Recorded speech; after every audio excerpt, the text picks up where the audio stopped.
प्राप्तमोक्षाश्रमं तं श्रीमद्वेदान्तरामानुजं हिमपरं संश्रये देशिकेन्द्रम् श्रीमान् वेङ्कटनाथार्यः कवितार्किककेसरी वेदान्ताचार्यवर्यो मे सन्निधत्तां च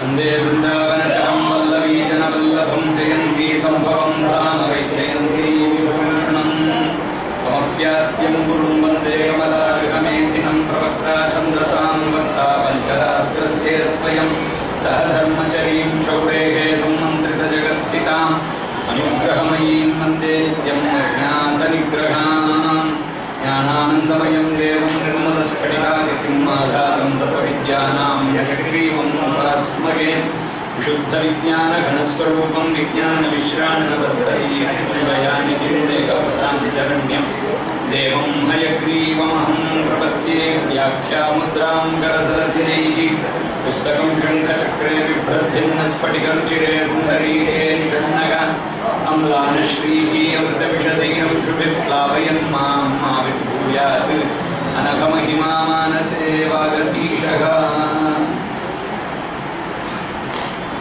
वन्दे तं यमिनां दुरन्तरमहं मानान्धकारद्रुगापन्थानं परिपन्थिनां निजदचारुन्धानमिन्धानया दत्तं येन दयासुधां पुनिधिना वीत्वा विशुद्धं पयग कालेनः करिशैलकृष्णजलदगाकाङ्क्षाधिकं वर्षति उपवीतिनं ऊर्ध्वपुण्ड्रवन्तं जगत्पुण्यफलं त्रिदण्डहस्तं शरणागतसात्सवागमीडे शिवया शेखरिणं पतिं यतीनाम् सशङ्खचक्रलाञ्छनस्तदूर्ध्वपुण्ड्रमण्डितः सकण्ठलग्नसत्तुडस्य नर्घपद्ममालिकः सिताङ्गरीयसोत्तरीययज्ञसूत्रशोभितः ममाविरस्तु मानसे गुरुस्सवेङ्कटेश्वरः தேசமெலாமுகந்திரவேறும்பூதூரில் சித்திரையில் ஆதிரநாள் வந்து தோன்றி காசினிமேல் வாதியரை வென்று அரங்கர்கதியாக வாழ்ந்தருளும் எதிராஜா முன்பூசுரர்கோன் திருவரங்கத்தமுதனார் முன் பொன்னடி மேல் அந்தாதியாக போத்தி பேசிய கலித்துறை 108 பாட்டும் விழையறவேன கருள் செய்தேனே नित्यमच्युतपदाम्बुजयुग्मरुक्मव्यामोहतस्तदितराणि तृणाय मेने अस्मद्गुरोः भगवतोऽस्य दयैकसिन्धोः रामानुजस्य चरणौ शरणं प्रपद्ये भगवद् रामानुजर அவதாரம் பண்ணின திவ்ய க்ஷேத்திரம் ஸ்ரீ பெரும்பூதூர் அப்படிங்கிற க்ஷேத்திரம். இந்த க்ஷேத்திரத்துல சித்திர மாசத்துல ஆர்திரா நட்சத்திரத்தன்னைக்கு அவதாரம் பண்ணின பிங்கள சம்வத்சரம் 1017வது வருஷம். அந்த வருஷத்துல பிங்கள சம்வத்சரம் சைத்திர சுத்த பஞ்சமி வியாழக்கிழமை தான் ஆர்திரா நட்சத்திரத்தோடு கூடிய சுப நாள்ல இவர் அவதாரம் பண்ணினார்.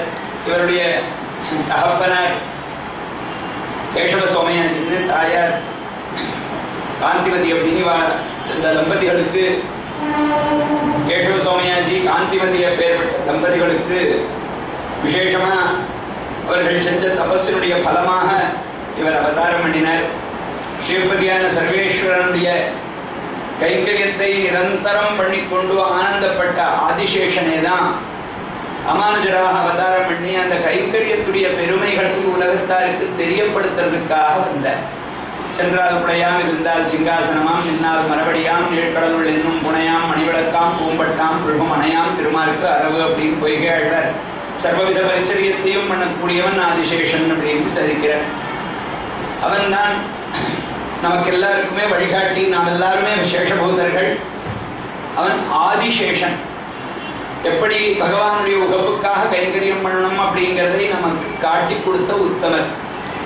ஸ்ரீமத் ராமாயணத்துல எம்பெருமான் சக்கரவர்த்தி திருமான அவதாரம் பண்ணின போது சர்வேஸ்வரனுடைய கைங்கரியமே பரம பிரயோஜனம்னு நினைச்சிருந்த ஆதிசேஷன் லக்ஷ்மணனாக அவதாரம் பண்ணினார். லக்ஷ்மணோ லக்ஷ்மி சம்பன்னா அப்படின்னு வால்மீகிகள் விசேஷமா சாதிக்கிறார். ஒவ்வொருத்தருக்கும் பெயர் சூட்டுற போதே ரொம்ப ஆச்சரியமா வசிஷ்டர் பெயர் சூட்டினார். ராமன் அப்படின்னு அவனுக்கு பெயரை சூட்டினதுக்கு காரணம் ரமயதி இதி ராம, எல்லோருக்கும் ஆனந்தத்தை அளிக்கக்கூடியவன். எல்லாரும் சந்தோஷமா அவனை பார்த்த உடனே விசேஷமான ஆனந்தத்தை அனுபவிப்பார்களாம். அப்படி இருக்கக்கூடியவனாகையால ராமன் அப்படின்னு அவனுக்கு திருநாமம் வச்சார். லக்ஷ்மணன் கைங்கரிய ஸ்ரீக்கு பரிபூர்ணமான அதிபதி ஆகையால அவனுக்கு லக்ஷ்மி சம்பன்னான்னு வால்மீகி சாதிக்கிறார். ரொம்ப ஆச்சரியமா சாதிக்கிறது திருக்குடந்தாண்டவன். எல்லாரையும் விட்டுட்டு ராஜ்யம் போன்றதெல்லாம் விட்டுட்டு பொமநாட்டியையும் விட்டுட்டு கிளம்பி போயிட்டு இருக்கார். அப்படிப்பட்ட கைங்கரிய ஸ்ரீயை பெறக்கூடியவராகையால மேற்கொண்டவருக்கு கிடைக்கக்கூடிய ஐஸ்வர்யத்தை இட்டு அவருக்கு லக்ஷ்மி சம்பன்னன் அப்படின்னு சாதிச்சார்.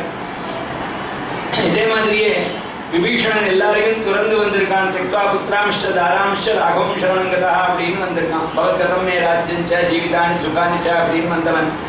அந்த விபீஷணனை பத்தி சொல்லும் போது அந்தரிக்ஷகத ஸ்ரீமான் அப்படின்னு சொன்னார். கஜேந்திராழ்வானை பத்தி சொல்லும் போது 1000 வருஷம் முதலையோட போராடிட்டு இருக்கான். தனக்கு பலம் குறைஞ்சிட்டு இருக்கு, முதலைக்கு பலம் ஓங்கிட்டு இருக்கு.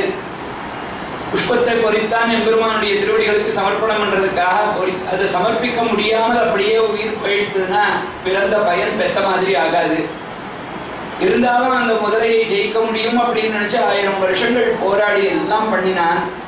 கடைசியில் அவனுக்கு பலம் குறைஞ்சுட்டு இருக்கிற போது நாராயணா ஓ மணிவண்ணா நாகனையாய் வாராய் என் நாரிடரை நீக்காய், எனக்கு நீ அனுகிரகம் பண்ணணும், நீ வரணும் அப்படின்னு என்னுடைய துக்கத்தை போக்கணும்னு பிரார்த்தனை பண்ணினான். இப்படி பிரார்த்தனை பண்ணினானே அந்த கஜேந்திராழ்வான், 1000 வருஷம் சிரமப்பட்டு இருக்கக்கூடிய கஜேந்திராழ்வான், அவனை பத்தி சொல்லும் போது ஏஷ நாகவர ஸ்ரீமான் அப்படின்னு பதம் போட்டார். அவனை ஸ்ரீமான் அப்படின்னு அழைத்தார்கள். என்ன ஐஸ்வர்யம் அவனிடத்துல? இவ்வளவுதான் இருந்த பலமும் குறைஞ்சுட்டு இருக்கு, மற்றது எதுவுமே இல்லை, பலமும் குறைஞ்சுட்டு இருக்கு. இவனை போய் ஸ்ரீமான்னு சொல்லலாமான்னு கேட்டா அவனுக்கு மேற்கொண்டு கிடைக்கக்கூடிய கைங்கரிய ஸ்ரீயை இட்டு ஸ்ரீமான் அப்படின்னு சரிக்கிறார். பகவான் எழுந்தருடைய அந்த புஷ்பத்தை ஏற்றுக்கொண்டதுனால இவன் கைங்கரியம் பண்ண முடிஞ்சது. அந்த கைங்கரிய ஸ்ரீயை உடையவனாக மேற்கொண்டு ஆகப் போகிறான். அதனால அவனை ஸ்ரீமான் அழைத்தார்கள். நாகம் களையபரஸ்ய திராணார்த்தம் மதுசூதனா கரஸ்த கமலான்யேவ பதையோரட்சித்தும் தவான்னு பிரார்த்தனை பண்றான் அந்த கஜேந்திராள்.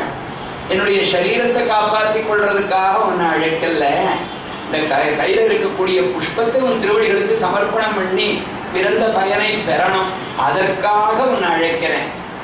களையபரஸ்ய திராணார்த்தம் நாகம் களையபரஸ்ய திராணார்த்தம் மதுசூதனா கரஸ்த கமலான்யேவ பதையோரட்சித்தும் தவா அப்படின்னு சொன்னான் கஜேந்திராள். இப்படி எல்லாவற்றையும் சாதாரணமா மற்றவர்கள் எல்லாம் எது ஸ்ரீ அப்படின்னு நினைக்கிறார்களோ அதையெல்லாம் பரிபூர்ணமா இழந்தவர்களை ஸ்ரீமான் அப்படின்னு அழைக்கிறதுக்கு என்ன காரணம்னா, உண்மையான ஸ்ரீ ஸ்ரீபதியான சர்வேஸ்வரனுக்கு கைங்கரியம் பண்ணக்கூடியதுதான்.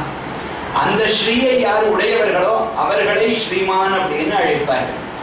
சுவாமி நிகமாந்த மகாதேசிகன் அடுத்த பொழுதுக்கு என்னன்னு சிந்தனம் பண்ணினவர் இல்லை. பெருமாள் என்ன சங்கல்பிச்சிருக்கானோ அது உச்சவருத்தியில என்ன கிடைக்கிறதோ அதுல ஜீவனம் நடத்தின்றிருந்தவர். 7 வீடுகளைத்தான் தாண்ட முடியும். 7 வீடுகளை தாண்டும் போது சர்வேஸ்வருடைய குணங்களை தானம் பண்ணி கொண்டு போகணும். தன்னையும் தன்னை சேர்ந்தவர்களுக்கும் எவ்வளவு ஆகாரம் போன்றது தேவைப்படுமோ, எவ்வளவு தானியங்கள் போன்றது தேவைப்படுமோ அந்த தானியங்களை கொள்ற அளவுக்கு ஒரு பாத்திரம், அந்த பாத்திரத்தை எடுத்துக்கொண்டு வெளியில 7 வீடுகள் தாண்டணும். அந்த 7 வீடுகள்ல இருக்கக்கூடிய கிரகிணியோ கிரகஸ்தனோ விசேஷமா பகவான் அவர்களுக்கு ஒரு அனுகிரகம் பண்ணி ஒரு நல்ல மனசு கொடுத்து இப்பேருடைய யோக்கியருக்கு கொடுத்தாகணும் அப்படிங்கிற ஒரு ஐஸ்வர்யத்தை அவர்களுக்கு கொடுத்ததேனால் கொடுக்கறதுக்கு அதுதான் பெரிய ஐஸ்வர்யம். அதுவும் உத்தமர்கள் வேதவித்துக்களுக்கு கொடுக்கறதுன்னா சாமானியம் இல்லை. உலகில் எய்த பெரும் செல்வத்தாய் திருமால் அடியார்களுக்கு பூசிக்க நோத்தார்களேன்னு நம்மாழ்வார் பலம் பாடுறார். திருமால் அடியார்களை பூசிப்பதுங்கிறதுக்கு எத்தனையோ ஜென்மாந்தரியங்கள்ல பல தபஸ் இருந்தால்தான் அந்த ஐஸ்வர்யம் வரும். அப்படி யாருக்கு பெருமான் சங்கல்பிச்சிருக்கானோ அவர்கள் தாங்களாகவே வந்து இந்த மகான் சௌக்கியமா இருக்கணும், இவர் பெருமாளுக்கு எல்லாம் கண்ட்ரோல் பண்ணி இவரும் இவரை சேர்ந்தவர்களும் சௌக்கியமா இருக்கணும்னு நினைச்சு அவர்களா ஏதாவது கொடுத்ததேனால் அந்த திரவியங்களை கொண்டுதான் பெருமாளுக்கு எல்லாவற்றையும் பண்ணணும். உபாதானம் அப்படின்னு இதுவும் ஒரு ஆராதனம். அபிகமன ஆராதனம் முதல், அடுத்தது உபாதானம். இந்த உபாதானம் அப்படிங்கிறது நல்ல முறையில சர்வேஸ்வரனுக்கு உபயோகமாகக்கூடிய திரவியங்களை, சர்வேஸ்வருடைய கைங்கரியத்துக்கு உபயோகமாகக்கூடிய திரவியங்களை நியாயமான முறையில ஆர்ஜனம் பண்றது. நியாயமான முறையை சம்பாதனம் பண்றது இருக்கே அது உபாதானம்னு பேர். நாங்கெல்லாம் உத்தியோகம் பண்றதுக்கு போறோமே, எதற்காக? அதுல வரக்கூடிய பொருளை எல்லாம் சர்வேஸ்வரனுக்கு சமர்ப்பணம் பண்ணி சேர்ந்தவர்கள் எல்லாரையும் சௌக்கியமா வைக்கிறதுக்கு தானே. அந்த உத்தியோகத்துக்கு போறதும் கூட உபாதானம் தான். சரியான ரியல் சென்ஸ்ல பார்த்தீங்கன்னா அது உபாதானம் தான். ஆனா அவர்களுக்கு பரிபூர்ண திருப்தி கிடைச்சது இருந்தது, நமக்கு இல்லாததுனால உபாதானத்தோட ஒப்பிட்டு பார்க்கிறது கட்டம். சுவாமி தேசிகன் இந்த மாதிரி அடுத்த பொழுதுக்கு என்னன்னு சிந்தனம் பண்ணவர் இல்லை. ஒரே வீட்டுல முழுக்க கிடைச்சுடுத்துன்னா இந்த பாத்திரம் ரொம்ப அளவுக்கு முதல் வீட்லயே பெருமாள் சங்கல்பிச்சது. ஏன்னா இன்னைக்கு பெருமாளுடைய சங்கல்பம் ஒரே வீட்டுல கிடைச்சிருக்கு அப்படின்னு அப்படியே திரும்பணும். 7 வீடுகளுக்கு ப்ராவிஷன் இருக்கே, நாளைக்கு கிடைக்குமோ இல்லையோ இதை வச்சுக்கலாம், அடுத்த வீட்டுக்கு அப்படியே போகலாம் அப்படிங்கிற எண்ணம் இருக்கக்கூடாது. 7 வீடும் தாண்டின போது ஒருத்தரும் 1 மணி அரிசியும் போடலைன்னா அன்னைக்கு பெருமாளுடைய சங்கல்பம் அவ்வளவுதான். தீர்த்தத்தை நிவேதனம் பண்ணி பத்திரம் புஷ்பம் பலந்தோயம் கங்கா பிரயச்சதி அப்படின்னு பெருமாள் சொல்லியிருக்கிறதுனால அதே பிரியத்தோட சமர்ப்பணம் பண்ணி தீர்த்தத்தையே பானம் பண்ணி அன்னைக்கு முழுக்க அதிலேயே இருக்கணும். இன்னைக்கு பெருமாளுடைய சங்கல்பம் இதுதான் அப்படின்னு நினைச்சு யார் அந்த யோகக்ஷேமம் பாகம்னு பகவான் சொல்லியிருக்கக்கூடியதுல பூர்ணமான ஒரு விஸ்வாசம் இருக்குமோ, யாருக்கு இருக்கோ அவள் தான் இந்த உஞ்சவருத்தியில ஜீவனம் பண்ண முடியும். அப்படி உஞ்சவருத்தியில ஜீவனம் பண்ணிட்டு இருந்தவர் வேதாந்த தேசிகர். அவருடைய தனியல்ல ஸ்ரீமான் வெங்கடநாச்சாரியான்னு ஐஸ்வர்யம் உடையவர் அப்படின்னு அவரை பத்தி உழந்து பேசுறாங்க. ஐஸ்வர்யம் எதுன்னு கேட்டா சர்வேஸ்வரனுக்கு எல்லா விதத்திலையும் விகரணங்களாலையும் அவனை நாம் கொண்டாடுறது, அவனுக்கு பண்ணக்கூடிய ஐஸ்வர்யம் கைங்கரியம் இருக்கு, அதுதான் நிஜமான ஐஸ்வர்யம். அந்த ஐஸ்வர்யமும் அவனுடைய உகப்புக்காக அப்படின்னு இருந்தால் அதற்கு ஏற்றான். தனக்கேயாக எனக்கு கொள்ளும் மீதே எனக்கே கண்ணனை அன்பள் சிறப்பேன் நம்மாழ்வார் தலைச்சார். அவனுடைய உகப்புக்காக அந்த கைங்கரியம் பண்றதுனால நமக்கு ஒரு சந்தோஷம் கிடைக்கிறதுன்னு நினைச்சது. ஏன்னா அது கைங்கரியம் ஆகாது. எனக்கு அதனால ஒரு பெருமை, எனக்கு அதுல சந்தோஷம் உண்டாகுது, அதனால பண்றேன்னு நினைச்சா அது பிரயோஜனம் இல்லை. அவனுடைய உகப்புக்காக அவனே நடத்தி கொள்ளணும். தன் சொல்லால் தான் தன்னை கீர்த்தித்த மாயன் அப்படின்னு நம்மாழ்வார். விசேஷமான யோகிதை உள்ளவர் நம்மாழ்வார். நம்மாழ்வாருடைய பெருமை எப்பேற்பட்டதுன்னா அவர் ஏதாவது பேச ஆரம்பிச்சதுன்னா சொற்கள் பணிபுரியுமா, சொற்கள் நிற்குமா. சுவாமி அடியனை உபயோகப்படுத்திட்டதுன்னா தேவடி காவியத்துல அடியனுக்கு இடம் இருக்கு அப்படின்னு நான் பூரிப்படைவேன், அடியனை உபயோகப்படுத்திக் கொள்ளணும்னு சொற்கள் பணிபுரியுமா. சொற்கள் பணிபுரிந்தது நம்மாழ்வாருக்கும் சுவாமி தேசிகனுக்கும். சுவாமி தேசிகனுக்கும் அதே மாதிரி சொற்கள் பணிபுரிந்தது. சுவாமி தேசிகன் சாய்க்கிறார், அப்படி க்ஷணார்த்தம் கலயந்தியத்வாம் அப்லாவயந்தம் விஷதை மயூகைகி வாச்சாம் பிரபாகைகி அனிவாரித்தே மந்தாகினி மந்தைத்தும் க்ஷமந்தே அப்படின்னு சாய்க்கிறார். அதே மாதிரி கைங்கரியம் பண்றது தசைகிரோ யசாரகம் கிங்குருவதே தசைகிரோ யசாரகம் அப்படின்னு சாய்க்கிறார். அந்த கைங்கரியம் எப்படி இருக்கும்னா அந்த வாச்சா கைங்கரியம் வாக்குகள் எப்படி வரும்னா பிரவாகம் மந்தாக்கினியை மந்தமாக்கக்கூடிய அளவுக்கு அந்த ஸ்ரீ சேருமா. அப்பேற்பட்ட ஒரு பெருமை சொற்கள் பணிபுரிந்து, அந்த சொற்கள் பணிபுரிந்ததுனால ரச்சனமான கிரந்தங்கள் இந்த மகான்கள் பாடின கிரந்தங்கள். சொல் பணிசை ஆயிரத்துள் இவைபத்துடன் கணிவிலர் கற்பறையில் கல்வி வாயுமேனு முதல் பத்துல நம்மாழ்வார் சாதிக்கிறார். அந்த சொற்கள் பணிபுரிந்தது, சர்வேஸ்வரனை பாட முடிந்தது. சொற்கள் பணிபுரிந்ததுனால பாட முடிந்தது. இவருக்கு எவ்வளவு சாமர்த்தியம்னா அந்த சொற்கள் கூட இவருக்கு பணிந்து கைங்கரியம் பண்றது. அவ்வளவு பெருமை வாய்ந்த நம்மாழ்வார் என்ன சொல்லிக் கொள்றாருன்னா, தன் சொல்லால் தான் தன்னை கீர்த்தித்த மாயன்.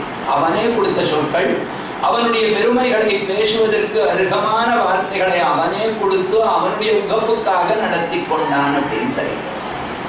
அதுதான் கைங்கரிய லட்சணம். கைங்கரியம்னா எதுன்னா தன்னுடைய உகப்புக்காக எம்பெருமான் தானே அதற்கு வேண்டிய உபகரணங்களை கொடுத்து நம் மூலமாக அதை பெற்றுக்கொள்ளணும்னு ஆசைப்படுறானே.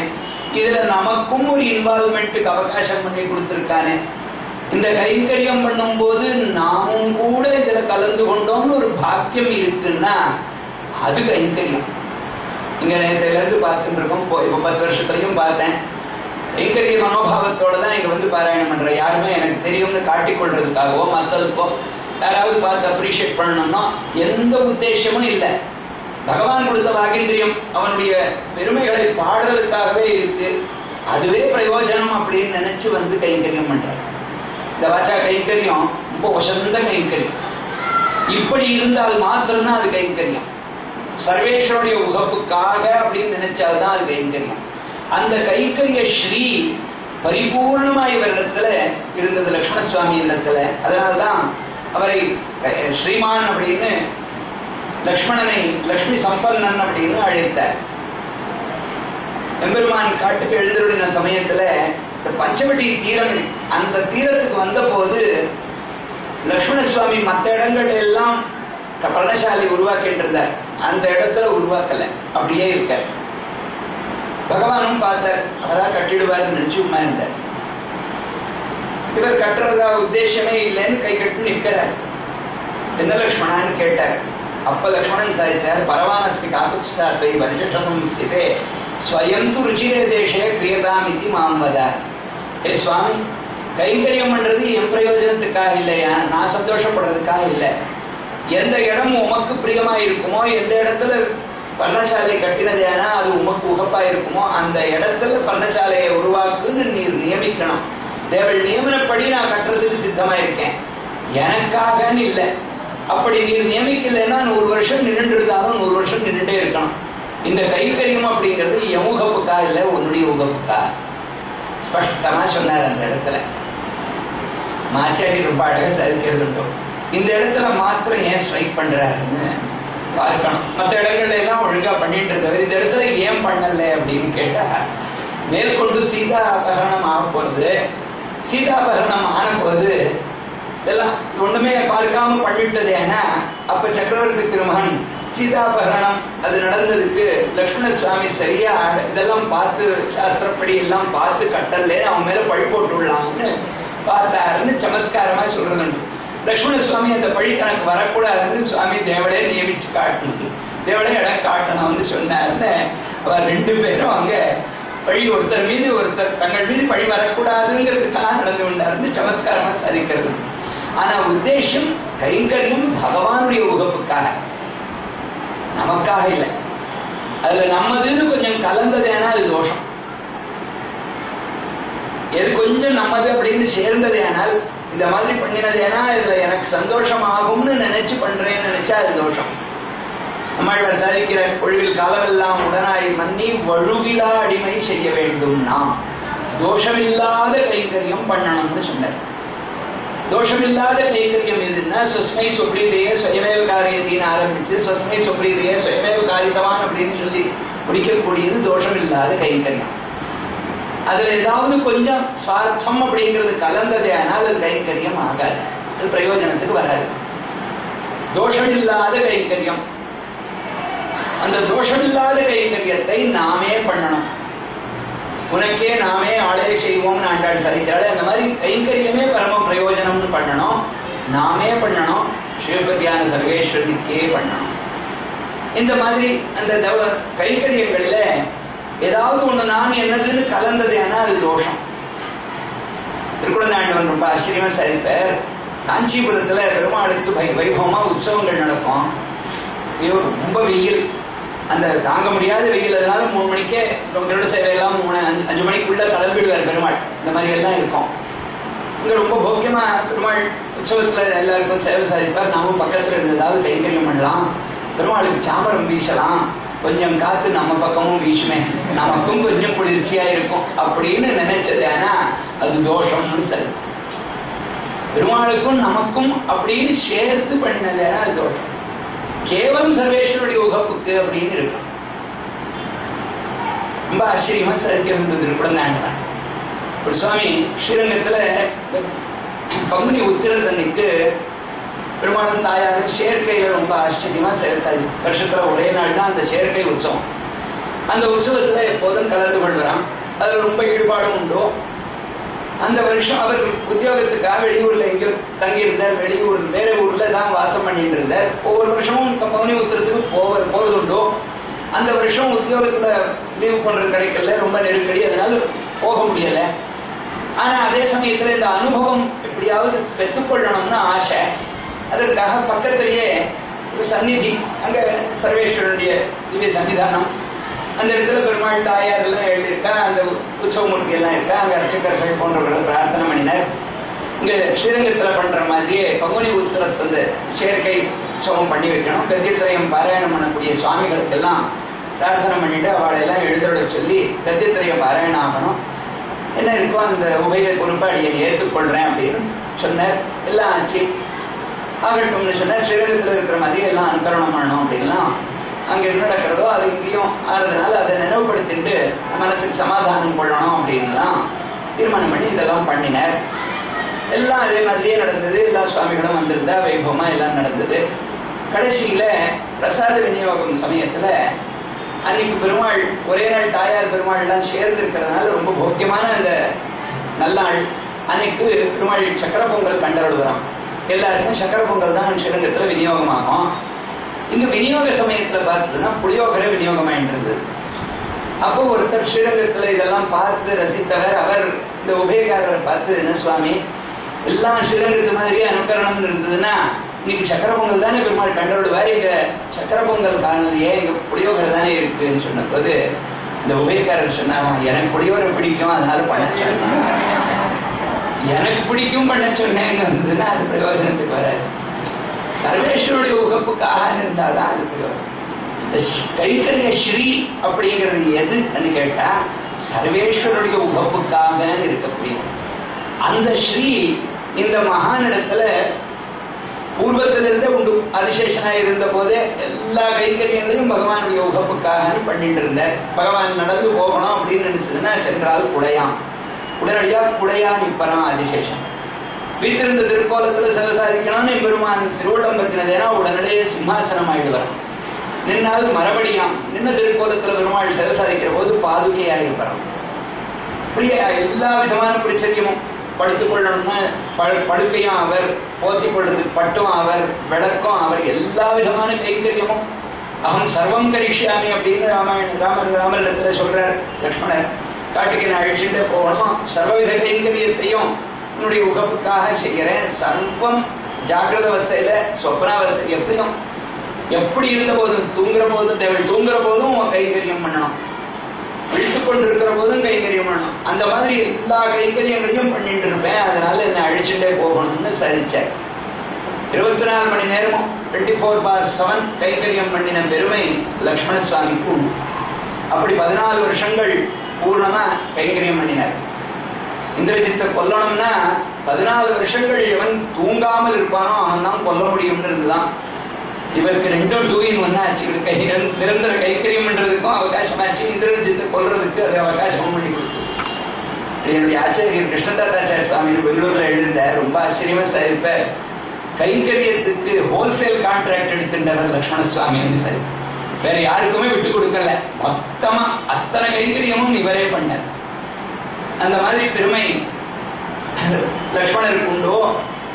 பகவத் ராமானுஜர் பூர்வத்துல அதே மாதிரியே கைங்கரிய ஸ்ரீயில ஈடுபட்டவர் ஆகியால அவர் இந்த சைத்திர மாசம் ஆர்திர நட்சத்திரத்துல அவதாரம் பண்ணின போது திரிகால ஞானியா இருக்கக்கூடிய ஸ்ரீசைல பூர்ணர் இவருடைய தாய் மாமா, பகவத் ராமானுஜருடைய தாய் மாமா, பெரிய திருமலை நம்பி அப்படின்னு இவருக்கு திருநாமம். தமிழ்ல ஸ்ரீசைல பூர்ணர் அப்படின்னு சம்ஸ்கிருதத்துல இவருடைய அபூர்வமான தேஜஸும் இவருடைய பெருமைகள் எல்லாம் அவர் பூர்ணமாக கிரகிக்கக்கூடிய சாமர்த்தியம் உள்ளவராகியாலே அவர் இவருக்கு தகுந்ததா பெயர் சூட்டினார். ராமானுஜா அப்படின்னு பெயர் சூட்டினார். லக்ஷ்மண சுவாமி எப்படி நிரந்தர கைங்கரியம் பண்ணி அதுவே பிரயோஜனம் வாழ்ந்தாரோ அதே மாதிரி இவரும் கூட மேற்கொண்டு கைங்கரிய ஸ்ரீக்கு எடுத்துக்காட்டாய் இருப்பார் அப்படின்னு சொல்லி இவருக்கு ராமானுஜான்னு பெயர் வச்சு அந்த பெயரை ஆளக்கூடிய தன்மையையும் எம்பெருமான் இவருக்கு கொடுத்ததுனால பேராளன் அப்படின்னு அவனுக்கு என்ன பெருமை உண்டோ இவருக்கும் அதே மாதிரியான பெருமை உண்டு. பேராயிரமுடைய பேராளன் அப்படின்னு சர்வேஸ்வரனை அழைக்கிறார் திருமங்கேளம். பேர் இருக்க அந்த பேருக்கு தகுந்ததா இருந்தால்தான் அந்த பெயர் சூட்டினதுக்கு பிரயோஜனம். சர்வேஸ்வரன் சமஸ்த திருநாமங்கள், அவனுக்கு எத்தனை திருநாமங்கள் இருக்கோ அத்தனை திருநாமங்களும் அர்த்த சங்கோச்சமே இல்லாமல் பரிபூர்ணமா அந்த அர்த்தம் அவனிடத்துல அன்வைக்கும். ஆகையாலே அவன் பேராளன். மற்றவர்களுக்கு இந்த அனுகிரகம் இதையெல்லாம் இந்த மாதிரி பேரை ஆளக்கூடிய பெருமை அவன் கொடுத்தால் உண்டு. கன்னடால சொல்லுவா, துட்டு இல்ல காசு இல்ல சம்பத்தைங்க பெயர் மாத்திரம் சம்பத்தை எங்கேயாவது இருக்கும், கையில காரணா காசு இருக்காது. ரெக்கை இல்ல, பொக்கா இல்ல, கருடைங்கார். ரெக்கையில ஒண்ணுமே இல்ல, கருடைங்கார்னு மாத்திரம் பேர். அந்த வில்ல, செந்து வில்ல, செலவைங்கார். பாக்குறதுக்கு ஒன்றும் அழகே இல்லை. அவன் போய் செல்வைங்கார் அப்படின்னு ரொம்ப சுந்தரன் அப்படின்னு பெயர். அந்த பெயருக்கு தகுந்த மாதிரி இருந்தால்தான் அதுக்கு ஏற்றம். பெயருக்கு தகுந்த மாதிரி இருந்தால்தான் அதற்கு பெருமை. சர்வேஸ்வரன் ஒருத்தன் தான் பேர் ஆளன், அந்த பேரை ஆளக்கூடியவன், அந்த பேருக்கு தகுந்ததான பெருமைகளை உடையவன். அதே மாதிரி பகவத் ராமானுஜனம் அந்த கைங்கரிய ஸ்ரீயோட பரிபூர்ணமா வாழ்ந்ததுனால ராமானுஜாங்கிறது ஒரு அன்வர்த்தமான திருநாமம். இதையெல்லாம் உணர்ந்த ஸ்ரீசைலபூர்ணர் தகுந்ததான நாமாவையே சூட்டினார். சக்கரவர்த்தி திருமகனுக்கு எப்படி வசிஷ்டர் நாமாவை சூட்டுற போது தகுந்ததான நாமாவை சூட்டினாரோ அதே மாதிரி இங்கேயும் ஸ்ரீசைலபூர்ணர் நாமகரணம் பண்ணினார். காளிதாசன் ரொம்ப ஆச்சரியமா சொல்றான், சக்கரவர்த்தி திருமகனுக்கு ராமா அப்படிங்கிற அந்த திருநாமம் தான் சூட்டி கொள்ளணும்னு ஆசை. வேற எந்த நாமத்திலையும் கூட இவருக்கு மனசு இல்லை, வேற எதுக்கும் காம்ப்ரமைஸ் போறதுக்கு இஷ்டம் இல்லை பெருமாளுக்கு. ராமான்னு பெயர் வச்சு கொள்ளணும். ஆனா இங்கேயோ மனுஷ உருவத்துல ஆத்மான் மானுஷம் மன்னியே ராமம் தசரதாத்மஜம், நான் மனுஷன் தசரதனுடைய பிள்ளை வந்திருக்கேன் அப்படின்னு சொல்லிக் கொள்ளக்கூடியவனானதுனால இந்த நாமாவையே எனக்கு வெய்யுங்கோன்னு இவன் என்னமோ சொல்லலாம். சாட்சாத் பரமபுருஷனானதுனால எனக்கு இந்த நாமாதான் பிடிக்கும், இந்த நாமாவை வெய்யுங்கோன்னு சொல்லலாம். அப்படி சொன்னதே ஆனா இவன் மனுஷன் அப்படின்னு யாரும் ஒத்துக்கொள்ள மாட்டான்.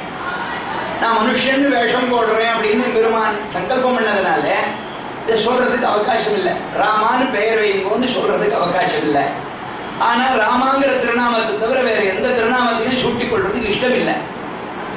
இப்ப என்ன பண்ணினாராம், வசிஷ்டர் வந்த உடனேயே தன்னுடைய திவ்யமங்கல விக்கிரகம் இருக்கு, அதி ரமணீயமான திவ்யமங்கல விக்கிரகம், அதி மனோகரமானது.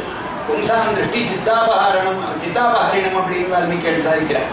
உமானுடைய திருஷ்டி சித்தத்தையும் அபகாரம் பண்ணக்கூடிய பவ்யமான திருமேனி. ரமயத்தீதி ராமஹா, எல்லா விதமான ஆனந்தத்தையும் அளிக்கக்கூடிய பரிபூர்ணமான ஆனந்தத்தை அளிக்கக்கூடிய திருமேனி. அந்த திருமேனிக்கு எவ்வளவு காந்தி இருக்கோ அதை பரிபூர்ணமா வசிஷ்டருக்கு காட்டினான். அபிராமமா இருக்கக்கூடிய அந்த திவ்யமங்கல விக்கிரகத்தை வசிஷ்டர் பார்த்தார். பார்த்த உடனே அவருக்கு வேற எந்த நாமாவும் மனசுக்கு வரல, ராமா அப்படிங்கிற நாமா தான் மனசுக்கு வந்தது. அந்த பெயரையே சூட்டினாராம். காளிதாசன் ரொம்ப ஆச்சரியமா சொல்றான், ராமயித் அபிராமேண வபுஷா தஸ்ய சோதிதகா நாமதேயம் குருச்சக்கரே ஜெகத் பிரதம மங்களம் அப்படின்னு சொல்றான். ராமா அப்படிங்கிற திருநாமம் இருக்கே, அந்த திருநாமம் வசிஷ்டர் வச்சது எதனால, யாருடைய தூண்டுதலால வசிஷ்டர் அந்த திருநாமத்தை வச்சாருன்னு கேட்டா, அபிராமேண வபுஷா தஸ்ய சோதிதா, சக்கரவர்த்தி திருமகனுடைய அபிராமமா இருக்கக்கூடிய அந்த திவ்யமங்கல விக்கிரகத்தாலே பிரச்சோதனம் உண்டாகி ராமான்னு பெயர் வச்சாருன்னு சாதிக்கிறார். ரொம்ப ஆச்சரியமா சாதிக்கிறார் காளிதாசன். எதை சொன்னா அவரை போல விசேஷமா பகவானிடத்துல ஈடுபட்டவர் ஒருத்தர் கிடையாது. அந்த நாமா எப்படி அமைஞ்சதுன்னா ஜெகத் பிரதம மங்களம்னு சொல்ற. ஜகத்துக்கே முதல் மங்களம் எதுன்னா ராமநாமா அப்படின்னு சொன்ன.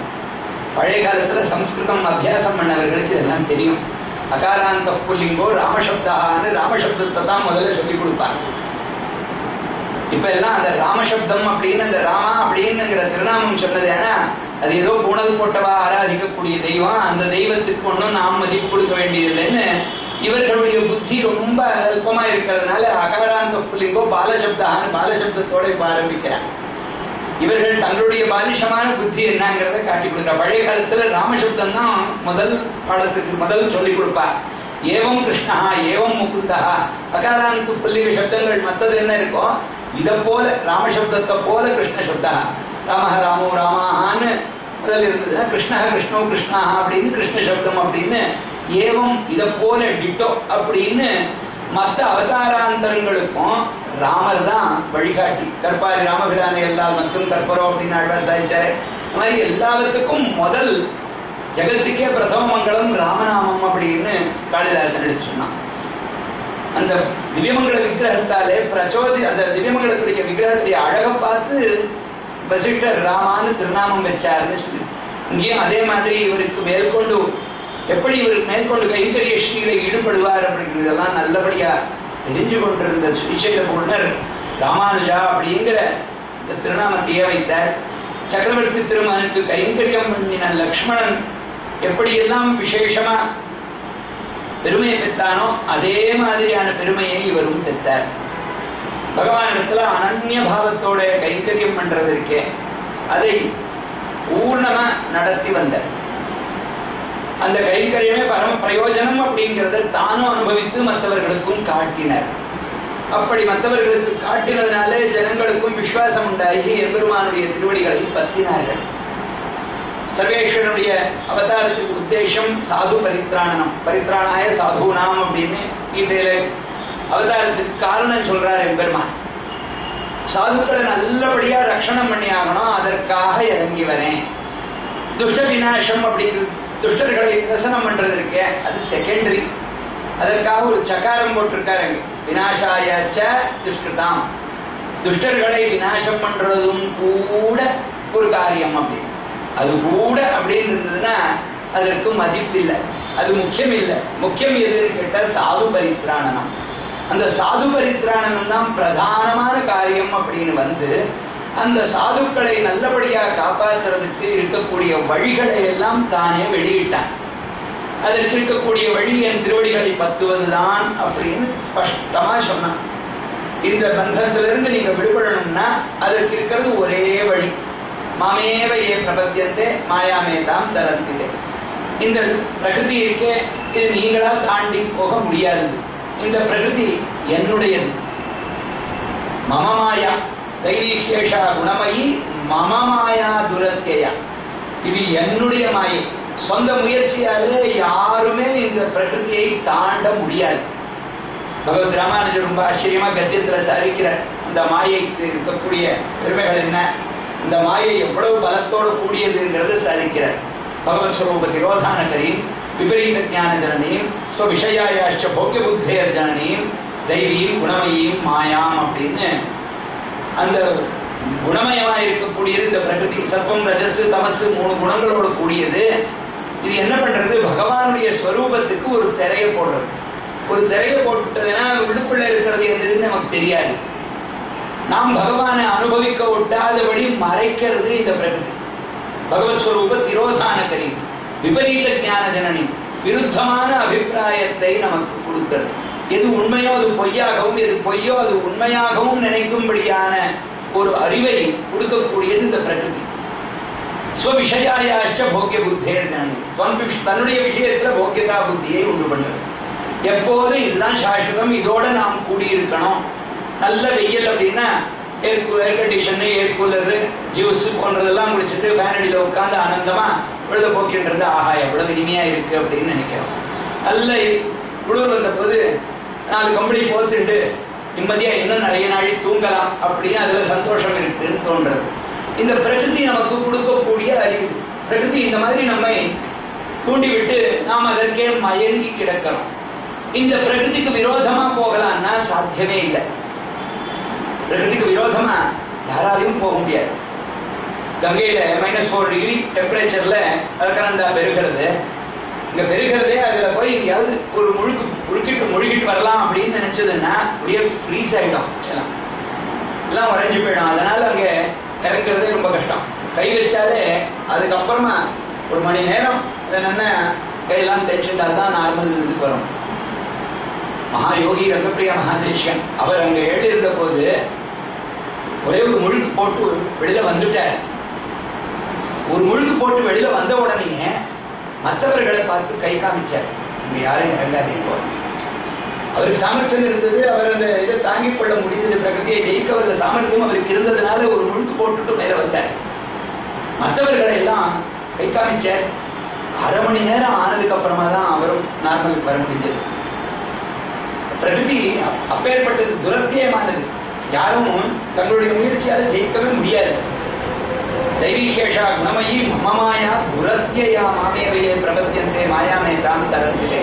இந்த மாயை துரத்தியமானது, யாராலையும் தாண்ட முடியாது. இதை தாண்டணும்னு யார் ஆசை கொண்டவர்களோ, இந்த ஜனனமான சக்கரத்துல விழாமல் இதுல இருந்து விலகி வரணும் அப்படின்னு யார் நினைக்கிறார்களோ அவர்கள் என்னுடைய திருவடியையே பத்தணும். மாமேவ ஏ பிரபத்தியத்தே மாயாமேதான் திறந்து. இந்த ஏவாங்கிற பதம் இருக்கே அது ரொம்ப முக்கியம். சிவபதியான சர்வேஸ்வருடைய திருவடிகளை பத்தினால் மட்டும்தான் இந்த மாயையிலிருந்து விடுபடலாமே ஒழிய அதை தவிர வேற ஒரு வழியும் கிடையாதுன்னு ஸ்பஷ்டப்படுத்தி சொன்னார் கண்ணன். சக்கரவர்த்தி திருமான அவதாரம் பண்ணின போது இவ்வளவு ஸ்பஷ்டமா இல்ல பகவானுடைய சரம ஸ்லோகம். பகவான் சர்வதேவ பிரபன்னாய தவாஸ்மி யாச்சதே அபயம் சர்வபூதேபியா ததாமி ஏதது விரதம் மம. இது என்னுடைய விரதம். யார் வந்து கேட்டாலும் அனைவருக்கும் ரட்சணம் கொடுக்கிறேன். அனைவராலும் சர்வபூதேபியான்னு இருக்கிறதுனால சர்வபூதங்களுக்கும் பூதங்களினாலும் அப்படின்னு ரெண்டு அர்த்தம் வருதுங்க. சுவாமி தேசிகன் அதை அபிப்பிரதான சாரத்தை சரிக்கிற போது அனைவருக்கும் அனைவராலும் அஞ்சேல் என்று அருள் கொடுப்பன் இதுதான் ஓதும் அப்படின்னு சரிக்கிறார். ரொம்ப கிளியரா டிரான்ஸ்லேட் பண்ணி சரிக்கிறார் தேசிகன். அனைவருக்கும் அனைவராலும். எப்பேற்பட்ட பிரபல விரோதி இருந்தாலும் அந்த விரோதியால என்ன ஆபத்து வந்துருமோன்னு பயப்பட வேண்டாம். என் திருவடியை பத்து அந்த விரோதியிலிருந்து உன்னை காப்பாத்துறேன். கேட்கறதுக்கு அதிகாரம் உண்டா? யாராவது சரணாகதி பண்றதுக்கு யாராவது இந்த குவாலிபிகேஷன்ஸ் போன்றது இருந்தால்தான் வர முடியுமா அப்படின்னு கேட்டா அனைவருக்கும் அதிகாரம் உண்டு. நொந்தவரே முதலாக அந்தனர் அந்தியர் எல்லையில் நின்ன அனைத்துலகும் நொந்தவரே முதலாக. யார் ஹிருதயத்தால இந்த கஷ்டங்கள் போறோம், இந்த ஜனமரண சக்கரத்தை சுத்தி அனுபவிச்சது போறோம் அப்படிங்கிற எண்ணம் கொண்டவர்களோ அவர்கள் தான் அதிகாரிகள். பூர்ணமா இந்த வைராக்கியம் உண்டாயிருந்ததுன்னா, இகலோகத்துல வைராக்கியம் வந்திருந்ததுன்னா அதுதான் அதிகாரம் அப்படின்னு சரிக்கிறார் சுவாமி தேசிகன். இது யாருக்கு வந்தாலும் பரவாயில்லை. பிராமணோத்தமன் உத்தமமான குலத்துல பிறந்த பிராமணனுக்கோ அந்தியம் அப்படின்னு கடைசி குலம் அப்படின்னு என்ன இருக்கோ இந்த எல்லையில் இருக்கக்கூடிய அனைத்துலகத்தில் இருக்கக்கூடியவர்களுக்கும் அதிகாரம் உண்டு. அனைவருக்கும் அதிகாரம் உண்டு. அனைவருக்கும் நான் ரட்சணம் கொடுப்பேன். இது என்னுடைய விரதம். அனைவராலும் ரட்சணம் கொடுப்பேன். எப்பேற்பட்ட பிரபல விரோதி இருந்தாலும் அஞ்ச வேண்டாம், நான் காப்பாத்துறேன்னு பெருமான் சாதிச்சார். ஆனா அப்படி சொல்ற போது இந்த மாதிரி ரட்சணம் பண்ணக்கூடியவன் நான் ஒருவன் தான் ஸ்பஷ்டமா இல்லை. இது என்னுடைய கொள்கை. யார் வந்து கேட்டாலும் காப்பாற்றுறேன். அனைவருக்கும் அனைவராலும் ரட்சணம் அப்படிங்கிறது உண்டு. இது என்னுடைய விரதம். இது நான் விரதமா வச்சுட்டு இருக்கேன். நான் நிச்சயம் நடத்தி வைப்பேன்னு சாதிச்சார். எப்போதுமே இந்த மாதிரி விரதம் வச்சுட்டு இருக்கிறவா இன்னும் கொஞ்சம் பேர் இருந்ததுன்னா யார் இடத்துல கொஞ்சம் சௌலபியம் அதிகமா இருக்குமோ அங்க போகலான்னு தோணும். ரயில்வே ஸ்டேஷனுக்கு போகும்போது 10 கவுண்டர் இருக்கு, எந்த கவுண்டர்ல கம்மியா ரஷ் இருக்கோ அந்த கவுண்டர்ல போய் டிக்கெட் வாங்கலாம்னு தோணுமோ இல்லையோ. 10 இடங்கள் 10 கவுண்டர் இருக்கு அப்படின்னு தெரிஞ்சது ஏன்னா எது பெட்டர் அப்படின்னு செலக்ட் பண்றதுக்கு சான்ஸ் இருக்கும். இங்க இருக்கிறதே ஒரு கவுண்டர் அப்படின்னு ஸ்பஷ்டமா சொல்லிட்டது ஏன்னா வேற இடத்துல அலைய வேண்டாம். சக்கரவர்த்தி திருமணம் ஸ்பஷ்டமா இருக்கிறது ஒரு கவுண்டர்னு சொல்லல. நான் இப்படி விரதம் வச்சுட்டு இருக்கேன், அனைவருக்கும் அனைவராலும் ரட்சணம் போன்றது கொடுக்கறேன், இது என்னுடைய விரதம்னு சாதிச்சாரே ஒழிய நான் ஒருத்தன் தான் இந்த மாதிரி விரதம் வச்சுட்டு இருக்கிறது வேற எங்க போனாலும் ஏமாந்து போவீங்க போகாதேங்கோன்னு ஸ்பஷ்டமா சொல்லல. அவதாரத்துக்கு அவதாரம் அங்கேயும் கூட இம்ப்ரூவ்மெண்ட் உண்டு, சமத்காரமா அனுபவிக்கலாம். அதனால ராமச்சந்திரனுக்கு தெரியாது கிருஷ்ணன் தான் வசந்தவன் அப்படின்னு அந்த மாதிரி யாரும் நினைக்க கூடாது. அவதாரத்துக்கு அவதாரம் அங்கேயும் கூட எம்பெருமான் சேத்தன்களுடைய உஜ்ஜீவனம் ஸ்பஷ்டமா சொன்னால்தான் அவர்கள் உஜ்ஜீவனம் அடைவான்னு மாமேவ ஏ பிரபத்தியத்தேன்னு சக்கரவர்த்தி கண்ணனை அவதாரம் பண்ணும் போது ஏவகாரம் போட்டார். ரொம்ப அழகா சாதிக்கிறவருடைய வாத்தியார் ராமச்சந்திரனுடைய விக்கிரகத்தை ஒருத்தர் எடுத்துன்னு வந்தாராம். இவன் ஒருவனையே ஆசிரியன்னு சொல்லாமல் போனாரே அந்த பெருமாளோ இவர் அப்படின்னு கேட்டாரா சக்கரவர்த்தி பெருமாள். இந்த விக்கிரகத்தை பார்த்த உடனே இவன் ஒருவனையே ஆசிரியன்னு சொல்லாமல் போயிட்டாரே அவரோ அப்படின்னு கேட்டாரு. சமத்காரமா சொல்றது. இந்த பிரகிருதியிலிருந்து விடுபடணும்னா அதற்கு இருக்கக்கூடியது ஒரே வழி மாமேவையே பிரபத்தியந்தே மாயாமே தான் தரந்து. இவ்வளவு ஸ்பஷ்டமா வேற எந்த அவதாரத்திலையும் தெரியப்படுத்தினது இல்லை. இந்த அவதாரத்துலதான் ஸ்பஷ்டமா தெரியப்படுத்தினார் பெருமாள். அதற்கு என்ன காரணம்னா அத்தனை பேரையும் மொத்தமா காப்பாற்றணும். ஹோல்சேல் ரட்சணம் அப்படிங்கறதா எய்ம். சுவாமி தேசிகன் அதை தெரிஞ்சு சாதிக்கிறார். பிருந்தாவன சரம் அப்படின்னு. அவனம்னா ரட்சணம், பிருந்தம்னா கூட்டம். கூட்டம் கூட்டமா ரட்சணம் பண்றதுலயே நிரந்தனாக இருந்தான் கண்ணன் அப்படின்னு கண்ணனை மங்களாசாசனம் பண்றார் சுவாமி தேசிகன். சக்கரவர்த்தி திருமான் அந்த சராசரங்களை வைகுந்த தேர்த்தி அப்படின்னு சொல்லியிருக்கேன் அப்படின்னு சொன்னா சக்கரவர்த்தி திருமான் அவதாரம் பண்ணின போது அவன் மகாத்மா அவன் திருவடிகளைத்தான் பத்தணும், அவன் தான் நம்மை காப்பாற்றக்கூடியவன் தெரிஞ்சின்றவர்கள் எத்தனை பேர்னா ஹேண்ட்ஃபுல். விஸ்வாமித்திரர் சொன்னார் அகம்பேத்தி மகாத்மானம் அப்படின்னு சொன்னார். தாரே சொல்ற, மண்டோதரி சொல்ற, சுதராசதிஷ்டன் தாரே சொன்ன, தமச பிரமோதாத்தா சக்கரகதாதரான்னு மண்டோதரி சொன்ன, அங்கொருத்தர் இங்கொருத்தர் நிவாச விருட்ச சாதுனாம்னு மாரிச்சன் சொன்னான். யாரும் ஒரு சில பேருக்கு மாத்திரம்தான் இவன் சாட்சாத் பரமபுருஷன், இவனை ஆசிரியம் பண்ணினால் நிச்சயம் உஜ்ஜீவனம் உண்டுன்னு ஒரு சில பேருக்குத்தான் தெரிஞ்சது. அவர்களை மாத்திரம்தான் அழிச்சுட்டு போக முடிஞ்சதான் பரமபுரத்துக்கு.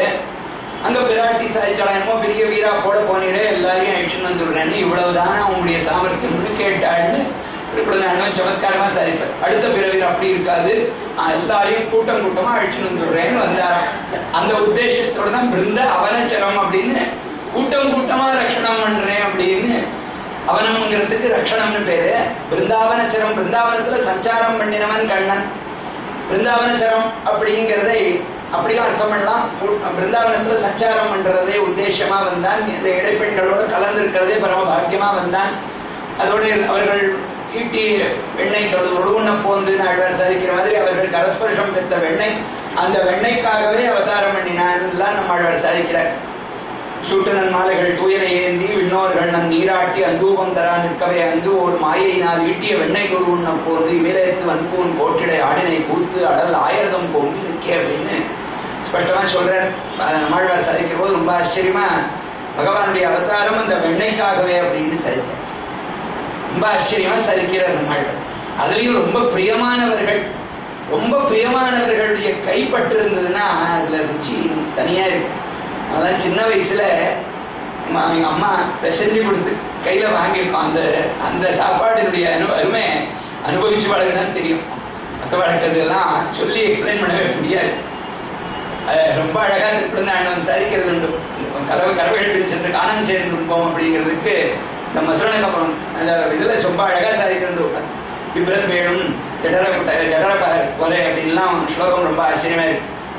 அங்க ஆகாசத்துல இருக்கக்கூடியவர்கள் எல்லாம் நாம் பெரிய பெரிய புண்ணியங்கள் பண்ணி இங்க வந்துட்டோமே, ஒரு யோகியத்தையும் இல்லாமல் இருந்ததுன்னா அங்கேயே இடையர்களா இருந்திருக்கலாமே, கண்ணனோட சேர்ந்து ஆனந்தமா இதை அனுபவிச்சிருக்கலாமே, நாம் இத்தனை புண்ணியம் பண்ணிட்டு கெட்டோமேன்னு சொன்னார்கள். இதெல்லாம் வேடிக்கை திருப்பிருந்த அண்ணன் சாதிக்க வேண்டும். கையில பானம் மசுரண கவலம் தத்தலானி அங்குலீஷு 4-5 விரல்கள்ல எல்லார் வீட்டுல இருந்தும் ஊறுகாய் வெரைட்டி ஊறுகாய் எல்லாம் வச்சுட்டு நடுவுல தயிர் சாதம். அந்த தயிர் சாதம் எப்படி இருக்கும்னா வெண்ணெய் மாதிரி இருக்கும்னு ஆண்டவன் சாதி ரொம்ப ஆச்சரியமா சாதிக்கிறது உண்டு. ஆண்டவன் நீங்கள்தான் ஆபீஸ்க்கோ ஃபேக்டரிக்கோ போகும்போது கையில எடுத்துன்னு போறீங்களே, அதே அவசரமா இருக்கும், அப்பதான் பொங்க பொங்க இருக்கும். பெருமாளுக்கு கண்டரோல் பண்றதும் கஷ்டம். அதெல்லாம் ஆன பிறகு அப்படியே டப்பால போட்டு அதுக்கு தயிரோ அல்லது குழம்போ போட்டு ஸ்பூன்ல தான் கலரி வச்சிருப்பா. அதுதான் பெசஞ்சா எல்லாம் பண்றதுக்கு டைம் இருக்குமா? ஒண்ணுமே இல்லை.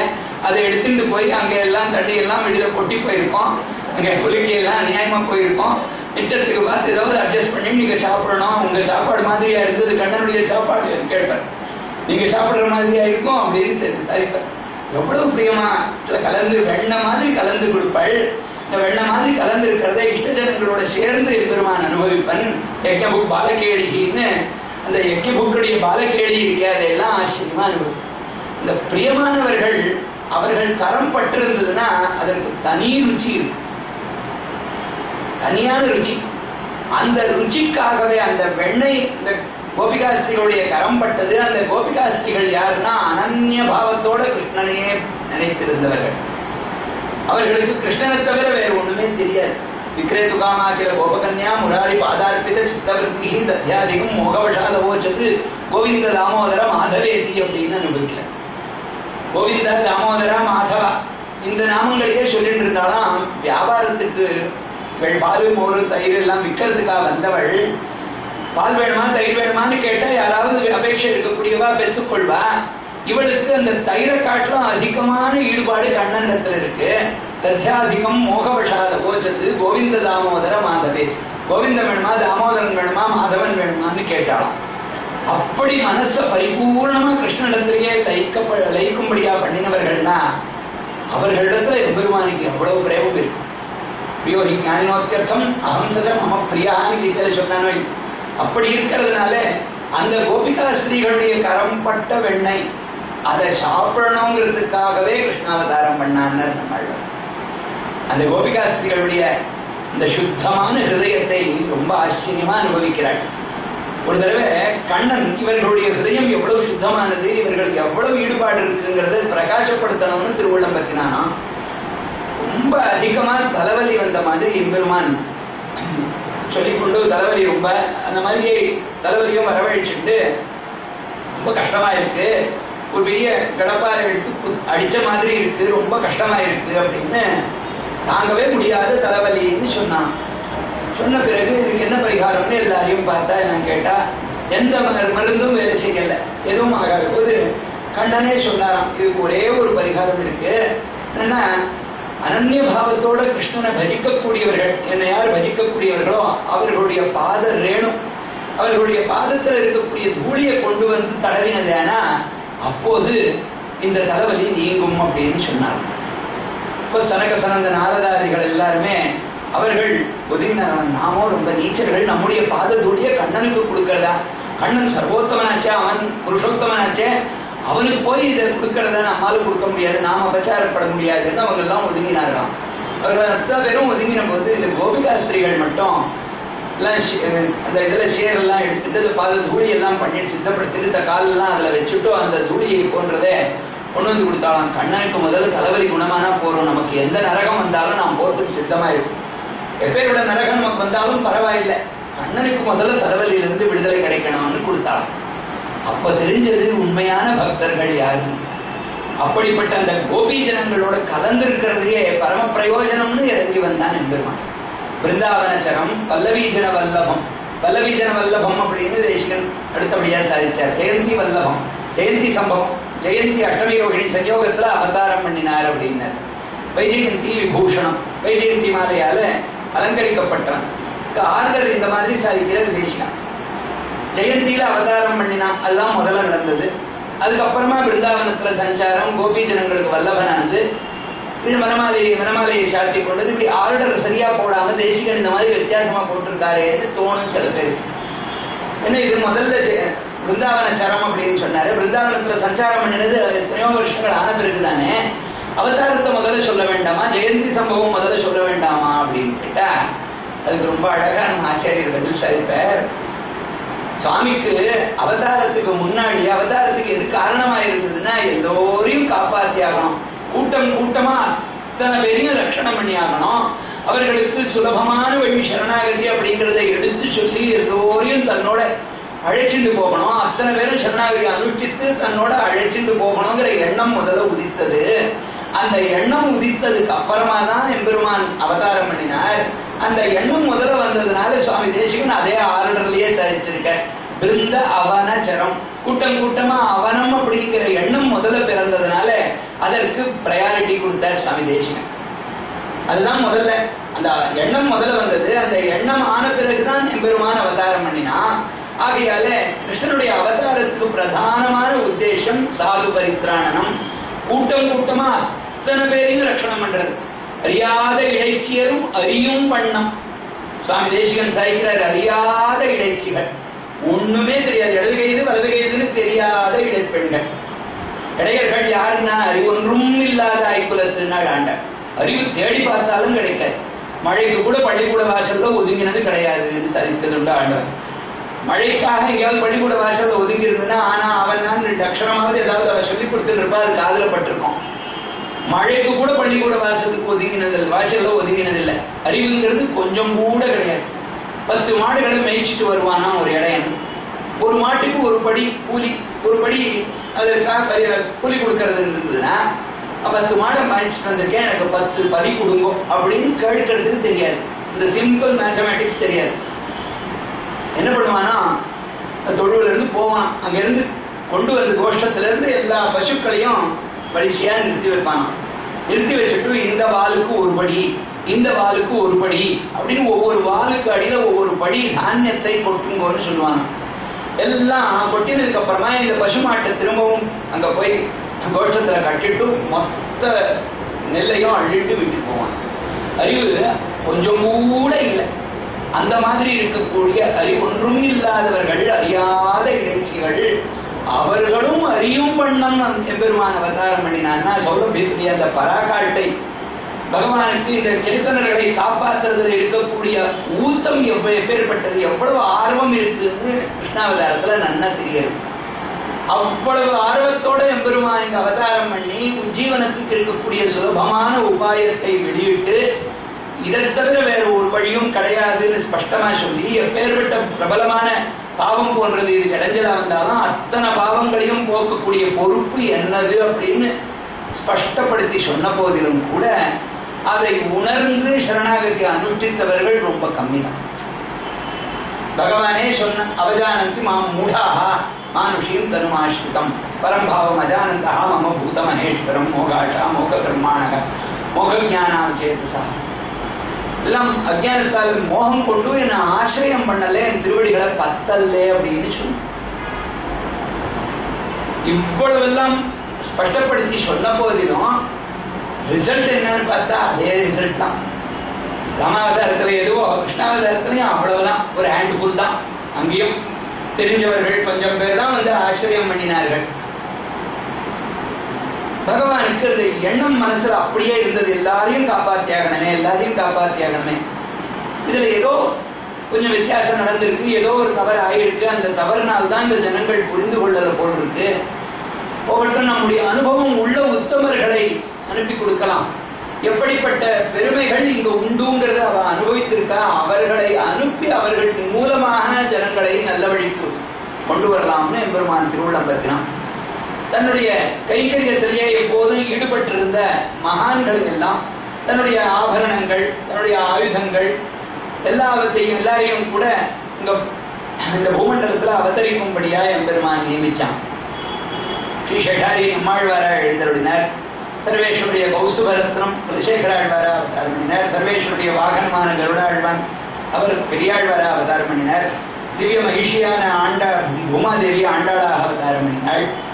ஒவ்வொருத்தரும் அம்சசம்பூத்தர்கள், அவர்கள் மனத்துல இருந்த அவனோட நித்திய யோகம் கொண்டிருந்த உத்தமர்கள் அத்தனை பேரும் அந்த கைங்கரியத்துல ருச்சியை கண்ட மகான்கள். இப்பேற்பட்ட ஆனந்தம் அங்கு உண்டு, அவனுடைய திருவடியில இப்பேற்பட்ட தேன் ஊறுறது, அந்த தேனை அனுபவித்து நாம் எல்லாம் ஆனந்தப்பட்டவர்கள் அப்படின்னு அந்த ஆனந்தத்தை அனுபவித்து இங்க எடுத்து சொன்ன போது ஜனங்களுக்கு விசுவாசம் உண்டாகி அவர்கள் திருந்துவார்கள்னு எம்பெருமானுடைய திருவுள்ளம். அதற்காக இந்த மகான்களை எல்லாம் அனுப்பினான். சர்வேஸ்வரனும் பண்ணி சாதிக்க முடியாத காரியத்தை இந்த உத்தமர்கள் பண்ணினார்கள். மண்மிசை யோனிகள் தோறும் பிறந்து எங்கள் மாதவனே கண்ணுற நிற்கிலும் காணகில்லா உலகோர்கள் எல்லாம் அண்ணல் ராமானுஜன் வந்து தோன்றிய அப்பொழுதே நன்னர் ஞானம் தலை கொண்டு நாரணர் காயினர். அப்பொழுதேங்கிறது ரொம்ப முக்கியம். பெருமாள் அவதாரம் பண்ணி எத்தனை எல்லாம் சொன்ன போதிலும் எத்தனையோ யுகங்கள் கழிந்து எத்தனையோ அவதாரங்கள் எம்பெருமான் எடுத்தும் சாதிக்க முடியாத அந்த காரியத்தை இந்த ஆச்சாரியர்கள் சுலபமா சாதித்தார்கள். எப்படி சாதித்தார்கள்? எம்பெருமானுடைய திருவடியில தேன் ஊறுறது, அந்த தேன் இவ்வளவு போக்கியமாயிருக்கு, நான் அனுபவித்து ஆனந்தப்பட்டேன், உங்களுக்கும் அது சொத்து, உங்களுடைய சொத்து அது, நீங்களும் அனுபவிக்கலாம் வாருங்கள்னு அழைத்தார். அந்த எம்பெருமானுடைய திருவடியில உங்களுக்குன்னு ஒரு இடம் இருக்கு, அது உங்களுக்கு ஒரு ஜன்ம சித்தமானது. பிறப்புடைமை அப்படிங்கிறது அதுதான், பர்த் ரைட் அப்படிங்கிறது. அந்த பர்த் ரைட் அது நீங்க அவசியம் கொள்ளலாம், அவசியம் நீங்க கொள்ள வேண்டும் அப்படின்னும் அதனுடைய பெருமையை உணர வைத்தார். தாயதனம் போல அப்படின்னு சுவாமி தேசிகன் ரொம்ப ஆச்சரியமா செய்தார். தாயதனம் அது அந்த பரம்பரையில பிறந்த ஒரு குழந்தைன்னு இருந்ததுன்னா பாட்டன் சொத்து பேரனுக்கே இந்த பாட்டன் சம்பாதிச்சு வைத்திருக்கக்கூடிய சொத்தை அந்த பரம்பரையில பிறந்த காரணத்தாலேயே அந்த குழந்தை அனுபவிக்கிறதுக்கு பூர்ணமா உரிமை உள்ளதாயிருக்கு. அந்த மாதிரி நாம் அத்தனை பேரும் எம்பெருமானுடைய திருவடிகளிலே கைங்கரியமாகிய சாம்ராஜ்யத்தை அனுபவிக்கிறதுக்கு இட்டு பிறந்தவர்கள். நமக்கு அந்த மாதிரி ஒரு ஜன்மசித்தமா உரிமை உண்டு. எம்பெருமான் திருவடிகளிலே நமக்கு ஒரு கூறுண்டு அப்படிங்கிறார் சுவாமி தேசிகன். கூறுனா ஒரு பாகம். அண்ணன் தம்பிகளுக்கு ஈக்குவல் ஷேர் அப்படின்னு வந்ததுன்னா கரெக்டா மெஷர் பண்ணி இதெல்லாம் கொடுப்பாள் வரையும் ரெண்டு பேருக்கும் ஈக்குவல் ஷேர். எதனால தாத்தாவுடைய சொத்தா தாப்பனாருடைய சொத்தா அதாயிருந்ததுன்னா இவன் ரெண்டு பேருக்கும் உரிமை உண்டோ. கூறுங்கிறது ஒரு போர்ஷன் அப்படின்னு, இந்த போர்ஷன் நிச்சயம் உண்டு. இது ஜென்மசித்தமானது. குழந்தாண்டவர் இந்த கூறுங்கிறதுல சொல்லக்கூடிய வார்த்தை உண்டோ, பெருமாள் 3 சந்தர்ப்பத்துல சிரிப்பான். எப்போன்னு கேட்டா, ஒரு ஒரு குழந்தை பிறக்கணும், அந்த சமயத்துல இப்ப எல்லாம் எந்த நல்ல நாள் நீங்களே சொல்லி பார்த்து இது பண்ணிடுங்கோ, ஆபரேஷன் பண்ணி எடுக்கிறோம், கரெக்டா அந்த டைத்திலேயே குழந்தை பிறக்கும்படி ஆயிடும் அப்படின்லாம் சொல்லுறா. பகவானுடைய சங்கல்பமும் அதுவே இருந்ததுன்னா அது ரெண்டும் கோயின்சைட் ஆகும். இல்லைன்னா ஒரு அனஸ்டேஷியா கொடுக்குறவ வரலன்னு மணிக்கணக்கா போஸ்ட்போன் ஆகும். இந்த ஷ்ரிங்காயின்னு இருக்குன்னு அந்த க்ஷணத்திலேயே அடுத்து மகாநட்சத்திரம் வரப்போகுது, இன்னொரு 2 hours வெயிட் பண்ணுங்கன்னா இல்லை குழந்தை ஷ்ரிங்காயின் இருக்கு, 2 பேருக்கு உயிருக்கும் ஆபத்துன்னு உடனடியாக எடுக்கும்படியாக வரும். இப்படி எல்லாம் இருக்கும். பெருமாளுடைய சங்கல்பம் என்ன இருக்கோ அதன்படிதான் எல்லாம் ஆகுமே ஒழிய மற்றது எதுவுமே இல்லை. நாம் பண்ணிடுறோம், நாம எந்த சமயத்துல நீங்க வேணா அந்த சமயத்துல குழந்தை பிறக்கும்படியா பண்றோம்னு சொன்னா அப்போ பெருமாள் சிரிப்பானோ. இந்த பிறப்புங்கிறது என்னுடைய கண்ட்ரோல்ல இருக்கு, இவன் யார் நான் வச்சுட்டு இருக்கேன் என்னதுன்னு சொல்றது இவன் யாருன்னு கேட்டு சிரிப்பான். அதே மாதிரி ஏதாவது முடிவு பண்றது இருந்தாலும் கூட அந்த இதுல கவலையப்படாதீங்க, நான் கொடுக்குற மருந்தாலே இன்னும் இவ்வளவு எக்ஸ்டென்ஷன் கிடைக்கும்னு அவர் சொன்னது. ஏன்னா அப்போ அப்போ பெருமாள் சிரிப்பான். அண்ணன் தம்பிகள் பங்கு போட்டுக்கிற போது சிரிப்பான். அண்ணன் தம்பிகள் பங்கு போட்டுப்பானா, ரொம்ப அழகா சாதிக்கிறது. கோடு போட்டுட்டோ இது என்னுடையது இது உன்னுடையது, இந்த பக்கம் எங்கேயாவது கால் வச்சு அந்த காலை வெட்டிடுவேன் அப்படின்னு 2 பேரும் அவ்வளவு ரொம்ப அந்யோன்யமா இருப்பாளாம். அவ்வளவுதான் பேசுவாள். அந்த மாதிரி பேசின போது எம்பெருமான் சிரிப்பாங்க. ஏன் சிரிப்பாங்கன்னா, யாருடைய சொத்தை யார் பங்கு போட்டுக்கிறதுன்னு சிரிப்பாங்க. இந்த சொத்து யாருடையது? சர்வலோகத்தையும் அளந்த திரிவிக்ரமனுடைய சொத்து அது.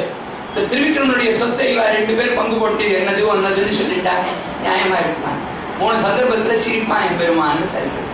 கூறுங்கிற போது நடந்தது. கூறு நமக்கும் எம்பெருமானுடைய திருவடியில கூறு உண்டு. ஆனா இந்த எம்பெருமானுடைய திருவடியில கூறுங்கிறது எப்பேற்பட்டதுன்னா, எத்தனை பேர் வந்தாலும் அவர்களுக்குன்னு இடம் உண்டு.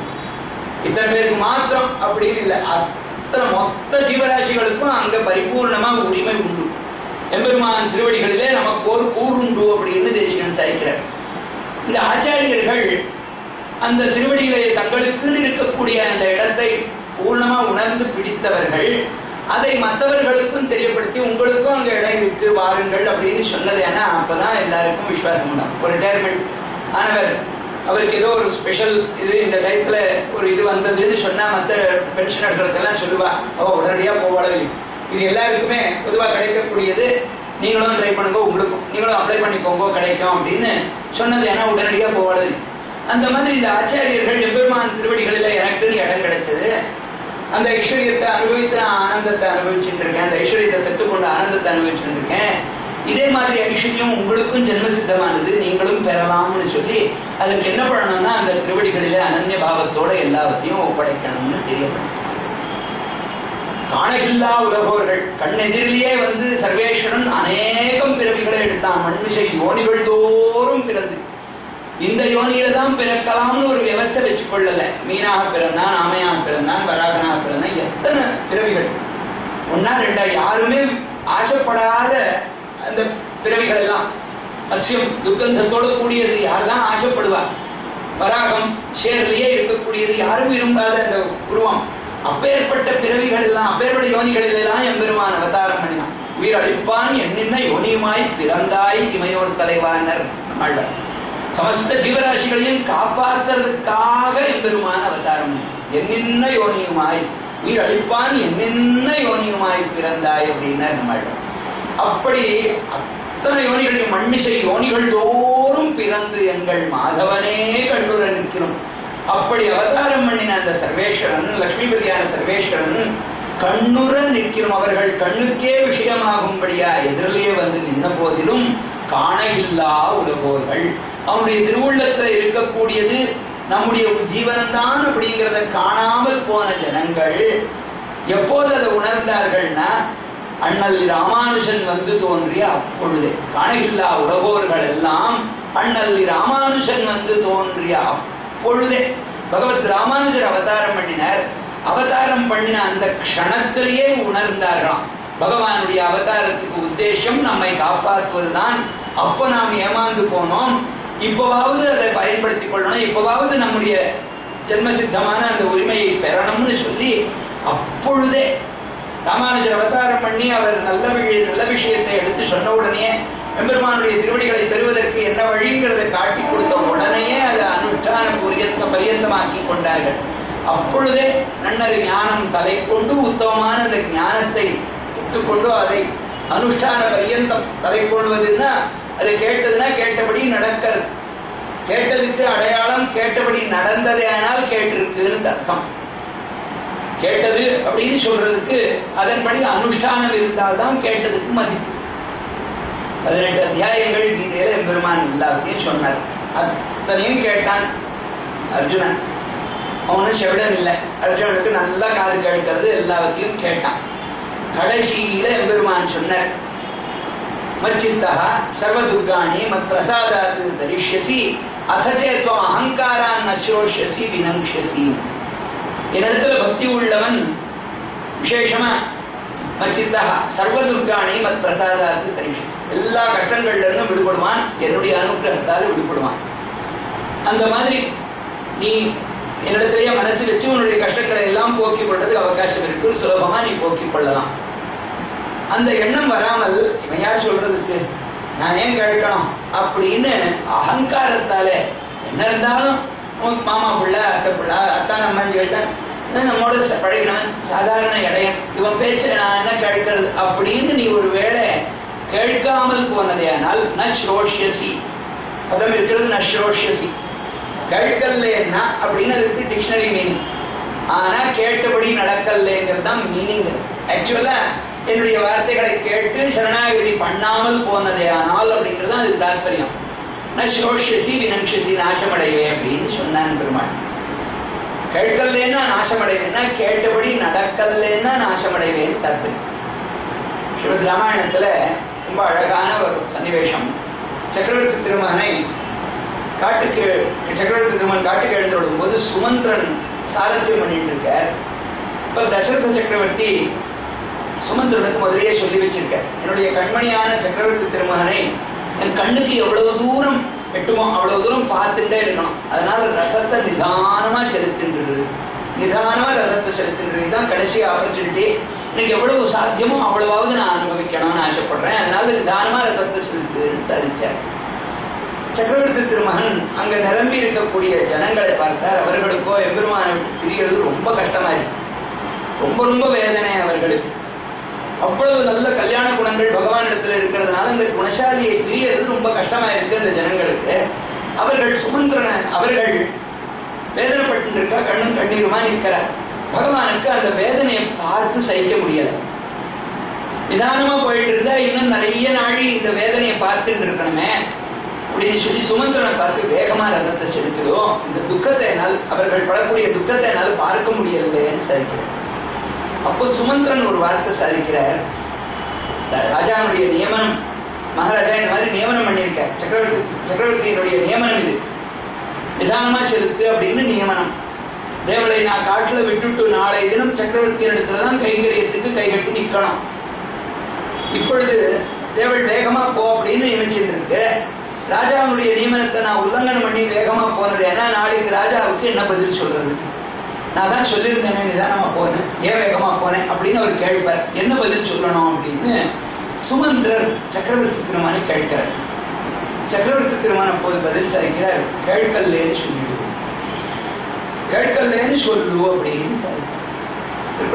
சாதிப்பார் சக்கரவர்த்தி திருமகன் பொய் சொல்ல தூண்டி விட்டாரா அப்படின்னு ஒரு கேள்வி சார். இவருக்கு கேட்டதுனால தானே இந்த கேள்வி. தசரத சக்கரவர்த்தியினுடைய கேள்வி, அவனுடைய நியமனம் என்னன்னு இவர் நன்னா கேட்டிருப்பதனாலே இந்த கேள்வி. அவருக்கு என்ன பதில் சொல்லணும்னா கேட்கலன்னு சொல்லிடும் அப்படின்னு சக்கரவர்த்தி திருமகன் பதில் சொல்ல சொல்றாரு. பகவான் பொய் சொல்ல சொன்னார், ஆனா பொய் சொல்ல சொல்லல, உண்மையே சொல்ல சொன்னார்.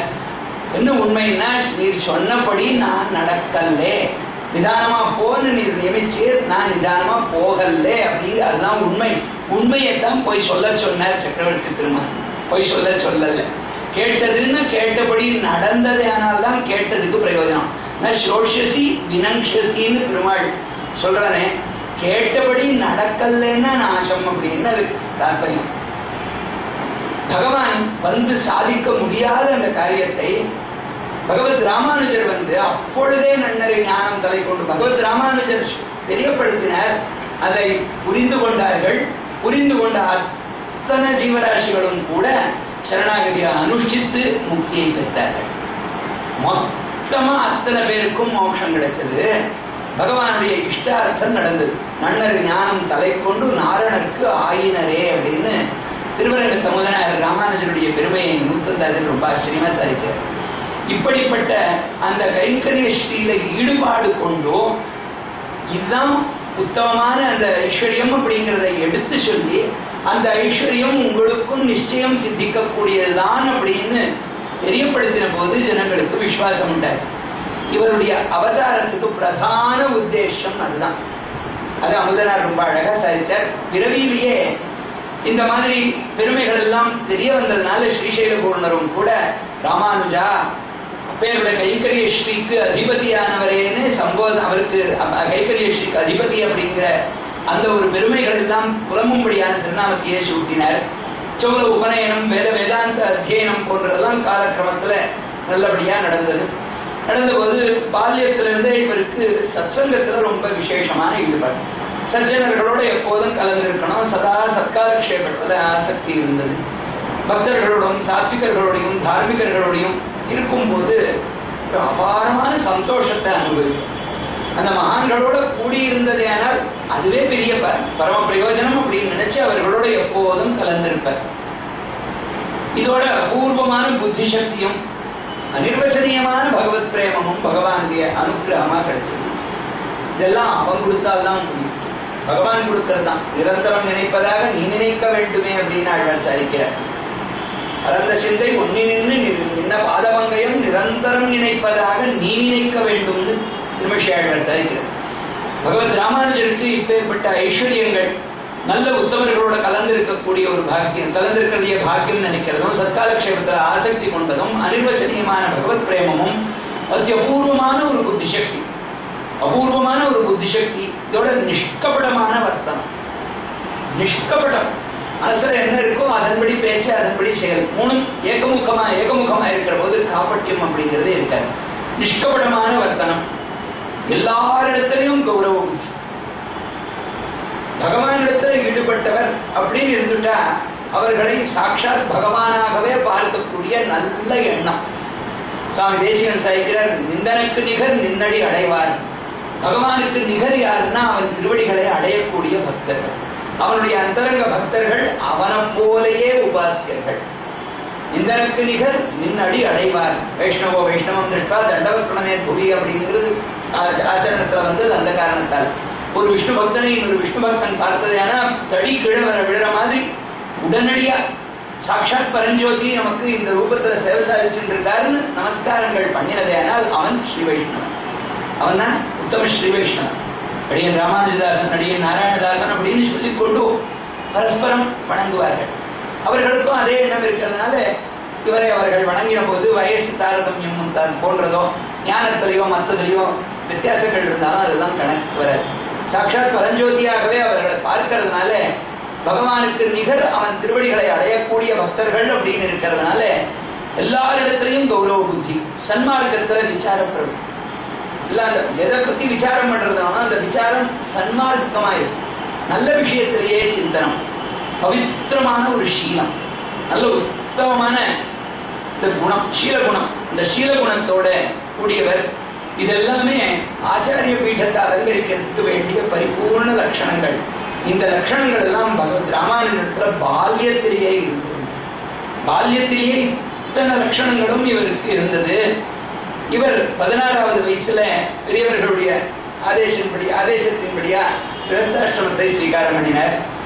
ஸ்வீகாரம் பண்ணி ஒரு மாசம் ஆயிருக்கும். அந்த சமயத்துல பித்ருவியோகம் தகப்பனார் கைங்கரியம் பிராப்தமாயிட்டு அந்த துக்கத்தை பொறுத்து கொண்டு தாயாரை சமாதானப்படுத்தி இவருடைய வாசத்தை ஸ்ரீபெரும்புதூர்ல இருந்து காஞ்சிபுரத்துக்கு மாற்றினார். ஸ்ரீபெரும்புதூர்ல அவதாரம், காஞ்சிபுரத்துக்கு அங்க கடந்து வந்தார். காஞ்சிபுரத்துல இவருக்கு ரொம்ப விசேஷமா சர்வேஸ்வருடைய வைபவங்களை சதாச்சாரியர்களின் மூலமா தெரிஞ்சு கொள்ளணும். வேதாந்த காலக்ஷேபம் போன்றதுனால்தான் சர்வேஸ்வரனை அறிய முடியும். தத்விஜானார்த்தம் ச குருமேவ அபிகச்சேது சமிப்பாணி ஸ்ரோத்ரியம் பிரம்மனிட்டம்னு சுத்தி பேசல். யாருக்கு சர்வேஸ்வருடைய வைபவங்கள் தெரியணும்னு ஆசை இருக்கோ அவனே போகணும். அஜ்ஞான காலத்தை நிவர்த்தனம் பண்ணக்கூடிய சாமர்த்தியம் உள்ள ஆச்சாரியரையே நாடி போகணும். விஞ்ஞானார்த்தமேவ தெரிந்து கொள்றதையே உத்தேசியமா போகும். எவன் தெரிஞ்சு கொள்ளணும்னு ஆசைப்படுறானோ அவனே போகணும். தெரிஞ்சு கொள்றதே உத்தேசமாகணுமே ஒழிய இதை தெரிஞ்சதுனால நமக்கு என்னென்ன பெனிஃபிட்டுகள் வரும், 4 பேர் நம்ம மதிப்பார்களே, 4 பேர் நமக்கு கௌரவம் கொடுப்பாளே, இவர் பெரிய அதிகாரி அப்படின்னு 4 பேர் இடத்துல சொல்லி பாராட்டுவாளே, அந்த பாராட்டுதல் போன்றதுக்காக இல்லாமல் வரணும். இந்த அதிகாரிங்கிற போது ரொம்ப ஆச்சரியமா திருப்பணம் நினைப்போம். ஒருத்தர் ஒரு பெரிய சபை சிவாஷி சதஸ், அந்த சதஸுக்குள்ள வந்தாராம். உள்ள வரும்போது அந்த இடத்துல எல்லா சாஸ்திரங்களும் பூர்ணமா தெரிஞ்சிருந்தால்தான் உள்ள பிரவேசம். அங்கெல்லாம் ரொம்ப விஷயம் தெரிஞ்சிருந்தால்தான் உள்ள வர முடியும். ஒருத்தர் வந்தார். வரும்போது நல்ல வேஷம் பௌஷங்கள்லாம் ஜோரா இருந்தது. சுவாமி யாருன்னு கேட்டபோது அதிகாரி அப்படின்னு சொன்னார். அதிகாரின்னு சொன்னார். சரினா வளம் விட்டுட்டா உள்ள வந்தார். உள்ள வந்து ஒன்றும் பேசல, ஒன்றும் ஆகலை, எதுவுமே ஆகலை. கடைசியில அங்க இருந்தவர் இவர் ஒருத்தர் தான் பேசல. இந்த சுவாமி யாரு என்ன அப்படின்னு கேட்டபோது தெரியல, யார் உள்ள விட்டான்னு கேட்டோம். இங்க வெளியில இருந்தவர் அதிகாரின்னு சொன்னார், அதனால விட்டேன். என்ன அதிகாரி அப்படின்னு இவ கேட்டார். தகப்பனார் வியோகம் ஆயிடுத்து, தர்ப்பணாதிகாரி அப்படின்னா இந்த மாதிரி எல்லாம் சமத்காரமா சொல்றது திருப்பணம் சரி பண்ணுது. பூர்ணமா பரபிரம்மாவை அறிந்து கொள்வதே பரம பிரயோஜனம்னு யாரு போறார்களோ அதுதான் பிரயோஜனமாகணுமே, பிரயோஜனமாகணுமே ஒழிய மற்றது எதுவுமே பிரயோஜனமாகாது. விஞ்ஞானார்த்தமேவ சயேவ, எவன் ஆசைப்படுறானோ அவனே போகணும். குருமேவ அபிகச்சே, அஜ்ஞானாந்த காலத்தை போக்கவல்ல சாமர்த்தியம் உள்ள மகான்களையே தேடி போகணும். வேற எங்க போனாலும் பிரயோஜனமாக. அவரே அஜ்ஞானத்தில் மூழ்கி இருந்ததுன்னா நம்முடைய அஜ்ஞானத்தை எப்படி போக்குவர்? சுரக்ஷணை சமர்த்தோசி போகே பரரட்சணை, தன்னையும் காப்பாற்றிக் கொள்ளக்கூடிய சாமர்த்தியம் இல்லாதவன் மற்றவனை எப்படி, நீச்சல் தெரியாதவன் மூழ்கிட்டு இருக்கக்கூடியவனை எப்படி கரைக்கு கொண்டு வர முடியும்?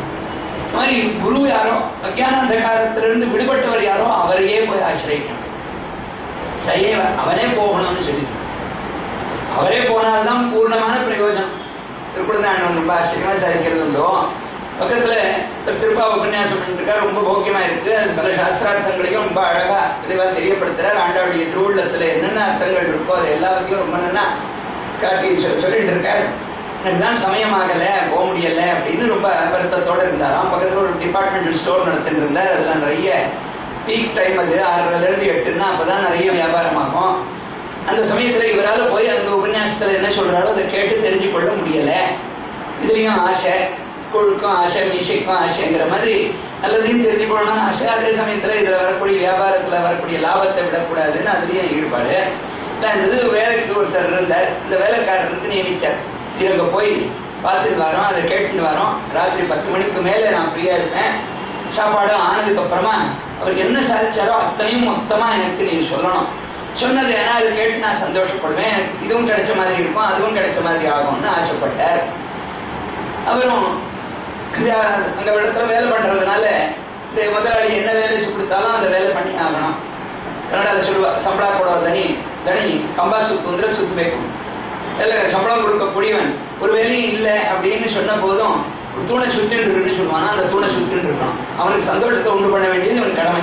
இந்த மாதிரி எல்லாம் இருக்கணும். அவர் சொன்னாரேன்னு இவரும் அந்த உபன்யாசத்துக்கு போனார். அந்த உபன்யாசத்துல இவருக்கு ஈடுபாடு ஒன்றும் இல்லை. அங்க போய் உட்கார்ந்தார். உட்கார்ந்த போது மனசு அநேகம் இடங்கள்ல சஞ்சாரம் பண்ணிட்டு இருக்கோம், சுத்திட்டே இருக்கோம். சுத்திட்டு இருக்கிற போது ஒரு டர்ன் உபன்யாசத்துக்கும் வரும்போது அதுவும் அங்கேயே இருக்கிறதுனால ஒரு டர்ன் அங்கேயும் வந்தது.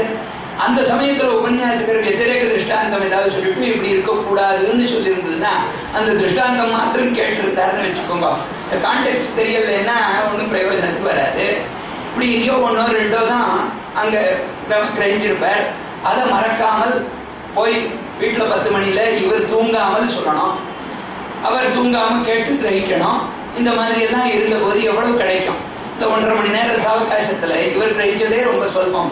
இவர் எடுத்து சொல்ற போது யதார்த்தமா அவங்க என்ன சொன்னாரோ அதையே சொல்லணும்னா அது முடியாது. இவர் ஓன் வேர்ட்ஸ்ல சொல்லி ஏதாவது பண்ணினா ஏதாவது கொஞ்சம் அடிஷன் போன்றது இருந்ததுன்னா அது பிரயோஜனத்துக்கும் வராது. இந்த மாதிரி ஆயிட்டா இவருக்கு கிரகிக்கிற மாதிரி ஆகாது. நேர போய் கேட்டது ஏன்னா எவ்வளவு பிரயோஜனமோ அந்த பிரயோஜனம் இதுல வராது. அதனால்தான் உபனிஷத்து என்ன சொல்லிட்டு சயேவான்னு சொல்லி அவரே போகணும். விஞ்ஞானார்த்தமேவ குருமேவ அபிகச்சேத்துன்னு சொல்லி இப்படி எல்லாம் இருக்கிறதுனால ஆச்சாரியரிடத்துல போய் தெரிஞ்சு கொள்ளணும். எல்லாம் வேதாந்த காலக்ஷேபம் போன்றது பண்ணணும்னு அந்த காலத்துல பிரசித்தரா இருந்த வித்வாம்சர் யாதவ பிரகாஷ் அவரிடத்துல வேதாந்தாபியாசம் எல்லாம் என்ன கிளம்பினார். அவர் சுத்தி வாக்கியங்களுக்கு அர்த்தம் சொல்ற போது அவர் அத்வைத மதத்தை சேர்ந்தவர். அவர் சொன்ன அர்த்தங்கள் இவருக்கு மனசுக்கு சரியா படல, இது நியாயமா தெரியல. இவருக்கு விசேஷமான ஒரு ஞானம் எல்லாம் இருந்ததுனால இவர் வேற மாதிரி இந்த மாதிரி அர்த்தம் பண்ணினா அதுக்கு சமஞ்சசமா இருக்கும் அப்படின்னு சத்தியம் ஞானம் அனந்தம் பிரம்மா அப்படிங்கிற அந்த ஒரு வாக்கியத்துக்கும் அபியாசம் புண்டரீகமேவ மக்ஷிணி அப்படிங்கிற வாக்கியங்களுக்கு எல்லாம் அர்த்தம் சொல்ற போது அதுக்கு இந்த மாதிரி அர்த்தம் சொன்னால்தான் பொருந்தும் அப்படின்னு தோன்றுறதுன்னு தன்னுடைய அபிப்பிராயத்தை விஞ்ஞாபனம் பண்ணிட்டார். அதுல அபாதிதமா இருக்கும் அசங்குச்சிதமான ஞானம், அசங்குச்சிதமான ஞானாகாரம் உள்ளது, தேசகால வஸ்து பரிச்சேதனம் இல்லாததாகையாலே திக்காலத்திலையும் அபாதிதமானது, அது சர்வேஸ்வருடைய லட்சணம் ஆகியாலே சத்தியம் ஞானம் அனந்தம் பூர்ணமா ஒருத்தரிடத்திலேயே பரிபூர்ணமா அன்வயமாகும். அதுல ஒன்றும் ஒன்றும் இல்லை. சமானாதிகரணத்தாலே இதை சொல்லாம சமானாதிகரணி சூத்திரத்தை எடுத்து சொல்லி விஷ்டாத்வைத சித்தாந்தத்துக்கு இதுவே முக்கிய சூத்திரமாகவும் மேற்கொண்டு அமைஞ்சது. அதே மாதிரி அபியாசம் புண்டரீகமேவ மக்ஷிணிங்கிறதுக்கு வியாக்கியானம் பண்ற போது அவர் கபியனுடைய ஆசத்தை போலேன்னு குரங்கனுடைய பிருஷ்டத்தை போல சவந்திருக்கக்கூடிய கண்ணுன்னு அர்த்தம் பண்ணியிருந்தார். அது மனசுக்கு பிடிக்கல. அதற்கு எந்த மாதிரி அர்த்தம் அப்படின்னு இவரை மேல வேதாந்த சங்கரத்தில் ரொம்ப ஆச்சரியமா சாதிக்கிறார்.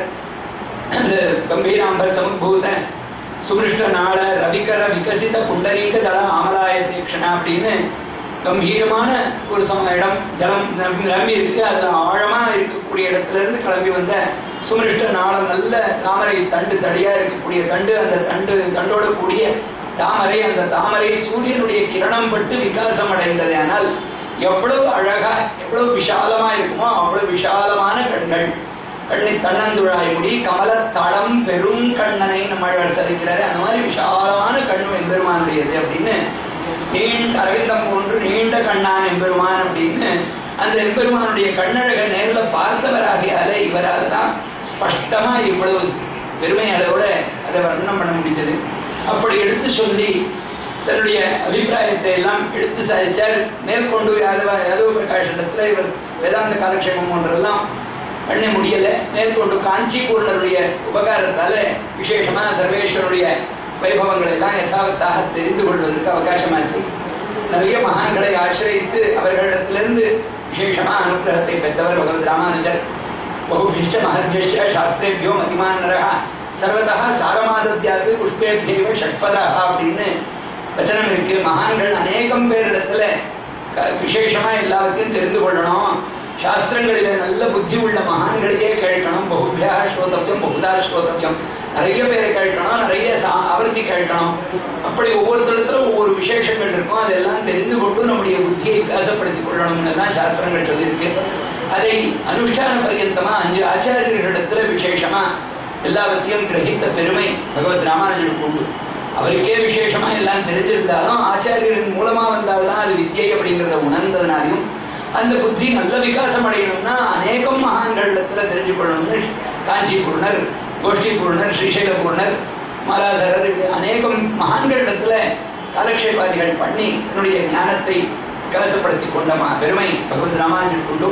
அவருடைய பெருமைகளை எல்லாம் அவருக்கு அந்த ஐஸ்வர்யங்கள் எல்லாம் கொடுத்த ஆச்சாரியர்கள் அவர்கள் மேற்கொண்டு இதனால விசேஷமான பிரயோஜனம் உண்டுங்கிறத உணர்ந்ததுனால உத்தமமான இடத்துல உத்தமமான க்ஷேத்திரத்துல நாம் இந்த விதையை விதைச்சிட்டு இருக்கோம். இதனால சமஸ்த லோகங்களும் க்ஷேமத்தை அடையும் அப்படிங்கிற ஒரு பெருமையை உணர்ந்ததுனால இவருக்கு விசேஷமா அனுகிரகித்தார்கள். அப்படி எல்லாருடைய அனுகிரகத்துக்கும் பாத்திரமானவர் பகவத் ராமானுஜர். இந்த பகவத் ராமானுஜருடைய வைபவத்தை இங்க விசேஷமா எல்லாருடைய அனுபவம் பண்ணிட்டு இருக்கும். மேற்கொண்டும் அவருடைய ஆச்சாரியருடைய பெருமை அவருடைய ஜீவன சரித்திரத்தில் நடந்த அநேகம் சித்தாந்தங்கள் சில மகான்களுடைய அனுகிரகம் எல்லாம் எப்படி அவர் பெற்றாருங்கிறதெல்லாம் அனுபவித்து மேற்கொண்டு அவருடைய கிரந்தங்களுடைய பெருமைகளையும் அனுபவிக்கிறதுக்கு அவகாசம் இருக்கும். தமக்கு மணிகளா சார்பல்லாரகஸ்தாங்கி சாந்திரவாச்சரி சிந்துகோ அலகவிஞா விச்சனாசாரஸ்மிதிகோதா விஷ்ணுஜித்தாத்மஜானகா விகசித பக்தே உச்சிதம் வெங்கடேஷ கௌணரமீயாம் பக்திகோதாஸ்தியா சபக்தி பகுமான்ய ஸ்ரீமதோரங்கவச்சரணகமசேமா शाश्वती मधुवैष्णविदाय कल्याण गुणचालने श्रीमते वेंकटेशाय वेदांत गुरवे नमः. श्रीमते नमः श्रीमते वेदांत रामानुज महादेशिकाय नमः.